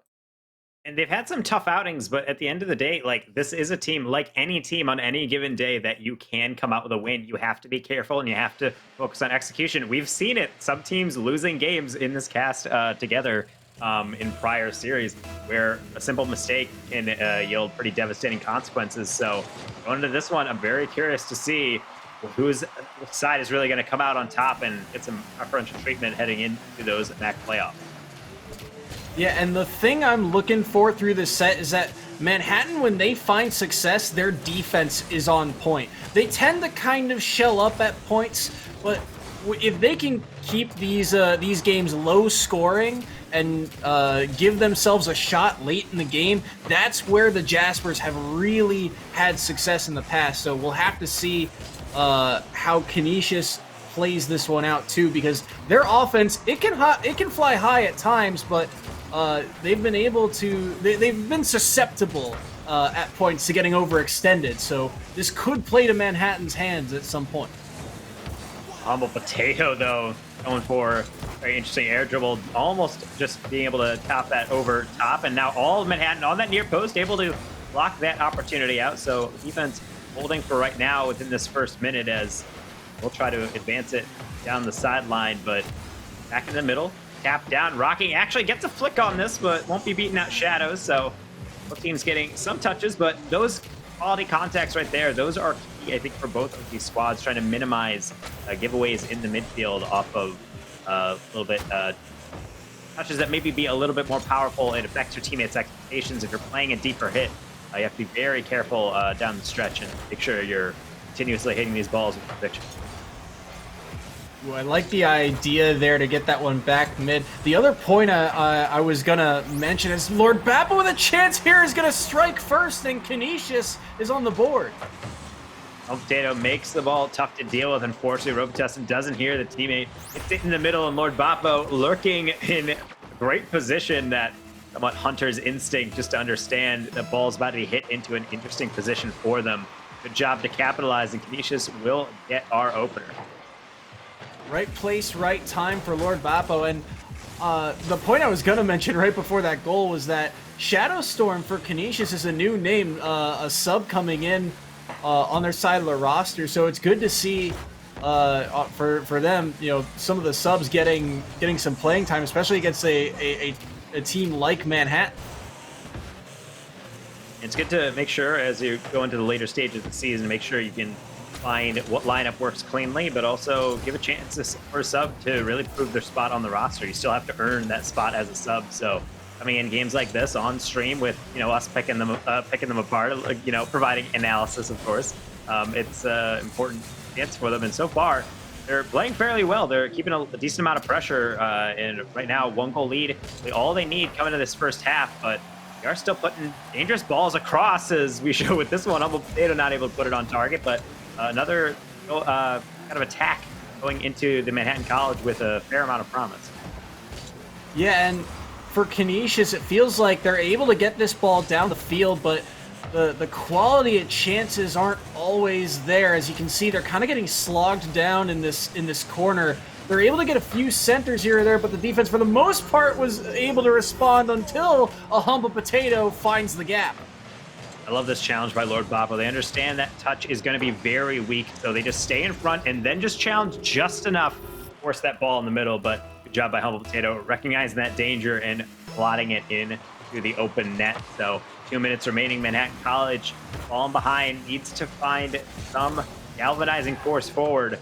Right now, what they're trying just isn't quite breaking through. And the players I'm looking for on the side of Manhattan, Robitussin and Jason C, are two positioning players that have often been able to get their counterattacks going. But right here, Rocking 7, able to apply a little bit of pressure. But look at Humble Potato on the dribble. They'll be able to punch that one in off the post and make it 3-0. That's sometimes all you need when a player gets a little bit too desperate as that third man. They'll go for that harsh challenge, and sometimes you need a great flick to get it past him, and sometimes all you need is that gentle little controlled touch, and exactly what Humble Potato is going to get, and they will get a second for themselves and a third for the cause. So heading into this final 90 seconds, Manhattan, I think they really just need a goal to make sure they can get some confidence back. They've had some chances, but nothing near as dangerous as what Canisius College has been putting away. And that back to that goal for a moment, that first initial challenge that a Humble Potato won, it was so favorable, and it kind of made the third man, I think, deliberate for a half second on whether or not to go for it. And as you said, just Manhattan needs something. They need some form of possession, a real good chance. But look at the clear here, killing so much time. Yeah, it's definitely a decent strategy for Canisius. I think possession has its place, but at the end of the day, if you just need to burn off clock and Manhattan is struggling to get the ball downfield, sometimes a clear is really all you need, even if it does look a little bit sloppy. But you know, a little control come out here from Manhattan. It will get dunked into the sideline, but Robitussin keeps it high. It's going to have to generate an aerial, and Humble Potato will oblige, but pass in the middle from Manhattan. Awkward position, but they're waiting at midfield. I think playing passive, waiting for those clears. Not always a strategy you need, but it might be something that Manhattan is comfortable with. Something they might have to step up the aggression just a little bit, looking forward into game number 2. We'll have to see, as this one just about over, maybe one for the road as they keep it in the air. But I feel like at the end of the day, the story of this game was just Canisius. They were able to clear the ball without a whole lot of trouble. I mean, Manhattan, those 3 shots on goal that they had weren't all that threatening, but the quality of chances on the side of Canisius were definitely there. Canisius was putting good pressure in, and I do like the creative plays of those cuts in, as we saw Lord Bappo just staying in front of the ball, being able to get a nice 50, forcing that second goal. But chances like that are, I think, forced upon the Manhattan defense because Canisius is comfortable putting pressure on. I feel like a lot of times when Manhattan moves up, they're a little bit hesitant. They stay at midfield. They want to make sure that they can keep the attack going, but one player can't always do that. You do need to send another person up, make sure you maintain offensive pressure. And I think if they can do that, they can find some success. They weren't without shots. They were able to move into the attack and put some high lobs in, but they will need a little bit of a change if they want to make Canisius sweat. And that's the one thing about Manhattan that, you know, when they've had success in the past, it's because they've been able to kind of shell up on defense, hold the line, and then catch someone on the counterattack. But this game, you know, the counterattack, their transition game wasn't all that threatening, and I feel like it was just, you know, I keep harping on time of possession, but it's such an important statistic, right? Canisius had a lot more time in the offensive zone. And so if you're Manhattan, that's going to be the challenge, is can you maintain some possession? Can you get through midfield and give yourself a chance on offense? We'll have to see coming into game number 2, and Humble Potato gets a double tap. Won't score, but will set up Lord Bappo coming in for an early opener. That second touch by Humble Potato and then the weak clear by Rocking 7 ends up going straight into the nose of Lord Bappo, and he punches that one home to strike first.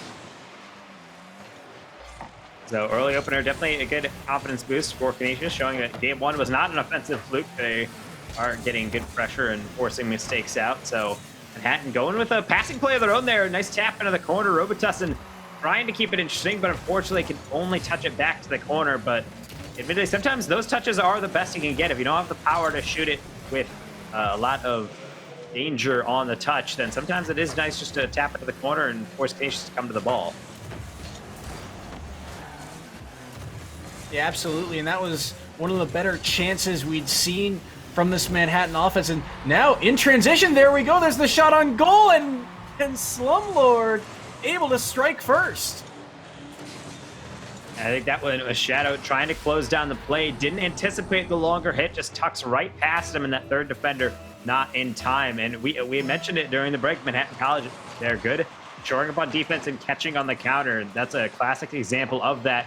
First goal of the series for them and the equalizer here, but still just hitting that first minute mark. So they have a long way to go. See what more they can do with this one as Robitussin just throws that one onto the near post, but steal that corner boost importantly. This is going to leave that corner boost.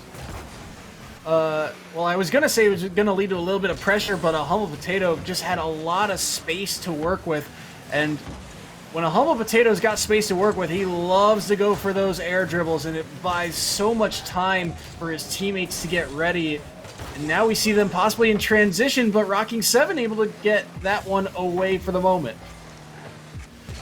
Or to giveaway from Shadow Storm, but Humble Potato will make sure it goes right back in the Manhattan half.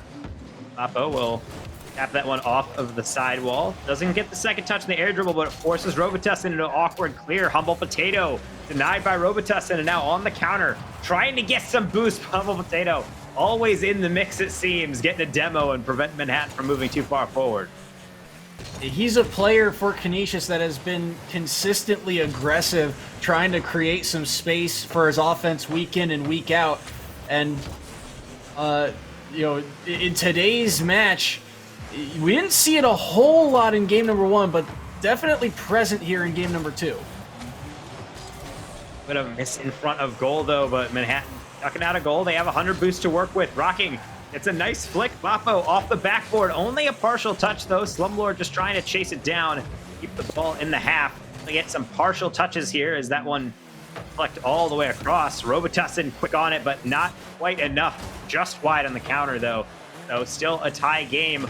Both squads getting some good looks, but this it looks like a lot more confident Manhattan squad. They're advancing a little bit better, and they almost keep getting paid off for it. That one just going a little bit wide. A good chance there, and then quickly in transition, we'll see if Manhattan can hold on here. That's a tough shot. No one back. Humble Potato takes the lead. As Rocky 7 and Robitussin both think they have that ball. A little bit of miscommunication. Humble Potato can't ask for much easier touch than that. Right off the sidewall into the middle to the open net. So Canisius gifted number 2, but Manhattan, they're going to have to claw for a number 2 later on to be able to equalize this game. Still got a fair amount of time, and this has been the best they've looked in the games that we've seen. So just to see what they're going to have to bust out here to equalize against Canisius. And absolutely, and the key for them, remember, was to stay in these matches, keep it close, give themselves a shot late. Right now, they're still in this one, and plenty of time to work with, too. And look at the pressure here. Robitussin's shot blocked away at the last moment, and that was a huge opportunity. Yeah, I like the pass in front of goal, but not quite contact it got on the last one. And so now advancing to the corner, Humble Potato, they're taking a lot of time, maybe a little too much, but they rush the shot. It's off the near post instead. A chance gone awry. And now Humble Potato marching down the other way. Can't get the air dribble to go, and Robitussin has another chance at a counter. They missed the boost, and they'll have to go back, but Shadow Storm, very aware, will be able to get that touch, crucially so. That was a 2-on-1.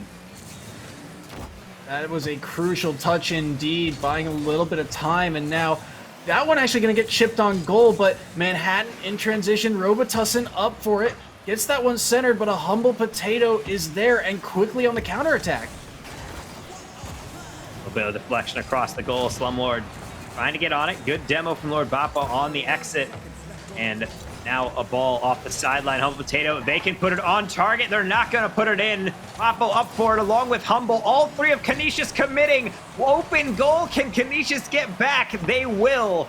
Almost an equalizer there, but in the final 15 seconds, Manhattan College denied, and another ball. We're going to have to go out back to midfield. If Robitussin had any boost left in the tank, that was surely a goal for the Jaspers. Canisius is going to escape away with this one, assuming this ball touches the ground.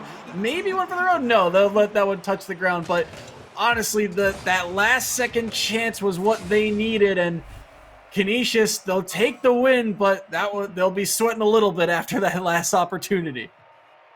I believe in Rocket League, it's very much a game of staying in the moment, make sure you're reacting to everything as it happens, make sure you're reacting to your teammates, the opponents, but sometimes you forget the bigger picture. Canisius has the lead, it's in the dying seconds, and yet every single player went up for that aerial to get a number 3. They already had the lead, and they almost paid the price for it. As you mentioned, it's not enough boost for Manhattan College to be able to slot that open net because they had to chase that ball down, but very close game there, and Manhattan College capitalizing off of mistakes, but more importantly, showing a lot of aggression, and it was a little bit too much for Canisius at times. There was a lot of balls off the post. There was a lot of balls on the backboard that Canisius kind of had to wait for, take some close 50s. I'm liking what I'm seeing from Manhattan College, and I want to see some more going into game number 3. No, you're absolutely right. This was definitely a lot better of a showing, and I think what's kind of happening is Manhattan, as a set goes on, they are a team of adaptation. They kind of adapt to the flow a little bit better, and that's what I think is happening here. They are kind of getting in the mindset a little bit more, and not allowing Canisius as many opportunities as they had in game number 1. And I think you're absolutely right. If they can just hone in a little bit on the accuracy, just get a little bit of a stronger first touch on the ball, then all of a sudden we might see a tie game instead of a 1-0 or a 1-goal differential. Only so, and one player I'm looking for on the side of Canisius is Humble Potato, showing his confidence, going for that double tap right off the rip, but not getting it to go. If that man proves to be a thorn in the side of Manhattan, it will be a very interesting game 3, but keep him suppressed. I think Manhattan College has a great chance here. Speaking of the lava cross, and instead of getting a goal, it's going to meet the post. Lord Boppo going to take his time here with this clear as everyone retreated on the side of Manhattan, and that was what we were talking about earlier, is they tend to just draw back, let the ball come to them, and that way they can be ready to, withstand on defense. But if there were a little bit of pressure there, they could have possibly gotten another opportunity on offense. Yeah, but fortunately they will have to get turned away here, and another ball lobbed down. That's just going to roll out for Shadow Storm. Not on target, but it will bounce down well. Robitussin open net, but they can't get the counter. Maybe off the bounce they can do something. Humble Potato lobs it in. Rocking 7 off the bar. Slumlord over the bar. Can't get it to go. Manhattan College coming so close, but they're going to get denied yet again by the woodwork. And panic across the goal box, too. You saw 2 players on the side of the Griffs dive for it, and the third man of Manhattan just too far forward. The ball ends up going over his head. He has to throw it in reverse just to try and get back in front of the play. And luckily for the Griffs, they were able to find a clear. That was a dangerous chance, in Manhattan nearly striking first. Off the bounce, Lord Boppo has a chance to punish, and they will. Humble Potato in the mix, but ultimately, Lord Boppo puts Canisius up. Rocking 7's aerial just is unable to find the ball, and the third man back, I believe it was Slumlord, just got there, unsure of where that ball is going to end up, and the shot placement by Lord Boppo to sneak that inside the post, I think also kind of threw off the defense, and they're able to get the first goal of the game once again. But get so close to the goal, but not able to get that deadly touch yet again is Manhattan, but still a 1-goal game, and I like the aggression, but they have to keep it up, and unfortunately Canisius, they're aggressive as well. Shadow Storm putting in number 2. Humble Potato wins that first one off the wall, and the first player there on defense for Manhattan can't find a touch, and it throws off the rest of the team. They thought that first defender was going to be able to make a play on the ball, and then they all end up out of position for it, and the Griffs now up 2-0. A lot of misses here in midfield. Humble Potato getting the solid contact, but all Manhattan kind of leaving that ball. They're just trying to refuel and make sure they can attack once more, but they've gotten very close to scoring, and so even though this is a 2-goal game and Manhattan hasn't been putting too many goals across the Canisius, or rather in the Canisius net, I'm curious to see if they can keep this up. Canisius passing very well, and that's really the only thing I'm worried about. What a finish coming in from Lord Boppo. This was a great pass by Humble Potato, and Boppo, the recognition to come across and find the gap between all three defenders inside the goalie box once again, and unable to find a save, just slotting it over top of two of them. And as you said, just the passing plays coming through, and Canisius using the space given to them. And still getting on these balls, but just not able to put them on target. And now on the counter, we have a little bit of 3-on-1. Humble Potato, they're just going to go for an air dribble, but a great save from Slumlord prevents Humble Potato from getting a nice clip there. And now on the counter, what we talked about, it has to be Manhattan's bread and butter. They get past one, but Humble Potato, another save to prevent the counter. He's been playing so fast right now. His ability to recover after that air dribble and then still get back in time to make that save, keeping Manhattan off the scoreboard in that sequence. And even here, able to juke one defender, but Manhattan keeping the pressure on. Now Robitussin trying to salvage the attack. They don't get the read they're looking for, and they're going to have to give it up. A little too eager on the challenge, and Humble Potato tucking that one in for number 4.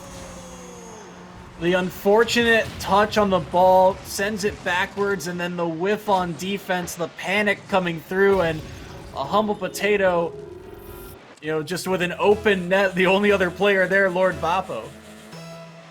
And as you see, sometimes a little bit unfortunate as Robitussin was going into that touch. They just got the misread, and that's all the opening Canisius needed, but a Humble Potato just getting involved with really everything. 75% goal participation for his team. And really making it happen on offense, but also on defense. He has been the one that has been making sure that he's getting that quick rotation back, make sure they get those solid players out, and really has been a very reliable backbone for this Canisius squad here in this potentially final game here. Yeah, he has been massive and certainly a well-deserved MVP, assuming that all goes well for them. And Shadowstorm looking to make it so. 5-0 Griffs. You try to keep it light, say like, well, there's always the possibility, but the way that Canisius is playing right now, they are looking fantastic. 11 shots in, they've put in almost half of those. So great offensive output, sometimes a little too much for Manhattan College, and really great execution all around from the Griffs. And I think it's mostly just because the Griffs have so much space to work with, right? Think about where these shots are coming from. Just these are high priority areas, and when the defense of Manhattan is back, they are all back, stacked in their own back third inside the goalie box, trying to find where that ball is going to go. And it just gives the shooters of Canisius time to pick their corners. Yeah, that's very unfortunate for them, but maybe looking for something for the road. Here are the Jaspers, but don't know if Canisius is going to be in a giving mood.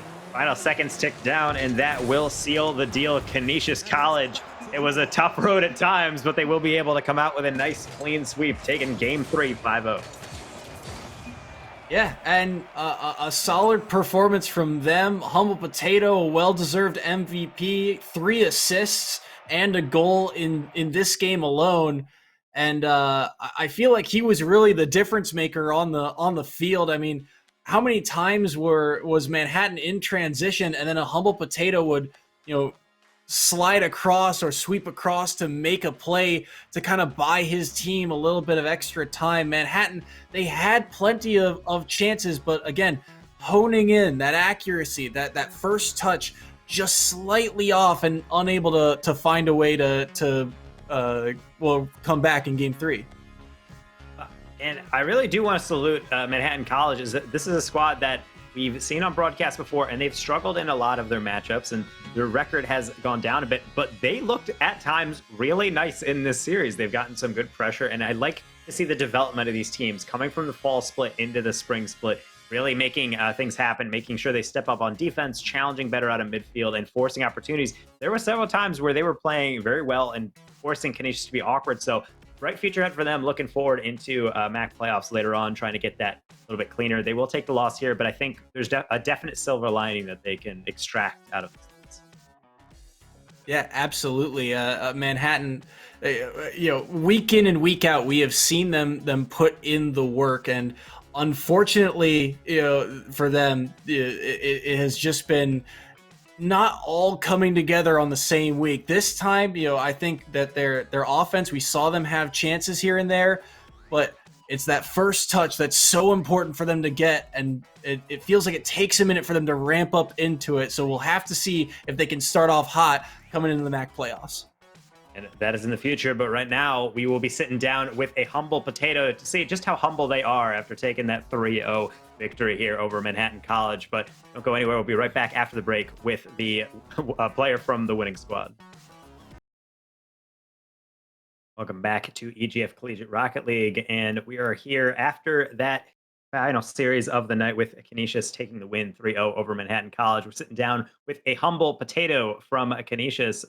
We were calling you an MVP of that last series. Do you have just a lot of confidence flow to that one? You're just trying to get things going? Well, I just like to always take charge. I know it sounds bad, but what you call it? I do like to get everything going. Usually we have I'm Stuff and Glixie out there with us, but I thought tonight was a great time to bring in Lord Bappo and Shadowstorm because I haven't seen any games yet, and I just wanted to get them to have some fun, whatnot, feed it to them as games went on. Yeah. Yeah. How, in terms of Shadowstorm and Lord Bappo playing with you on this lineup, how would you kind of evaluate their performance? I thought it was phenomenal. I picked up Shadowstorm with about, I think he had 60 hours in the game. It was like a gold 1, and I frankly haven't seen him play that much this semester, but he has improved tenfold, and the same thing with Lord Bappo. He's doing a lot better. I loved both of their play tonight.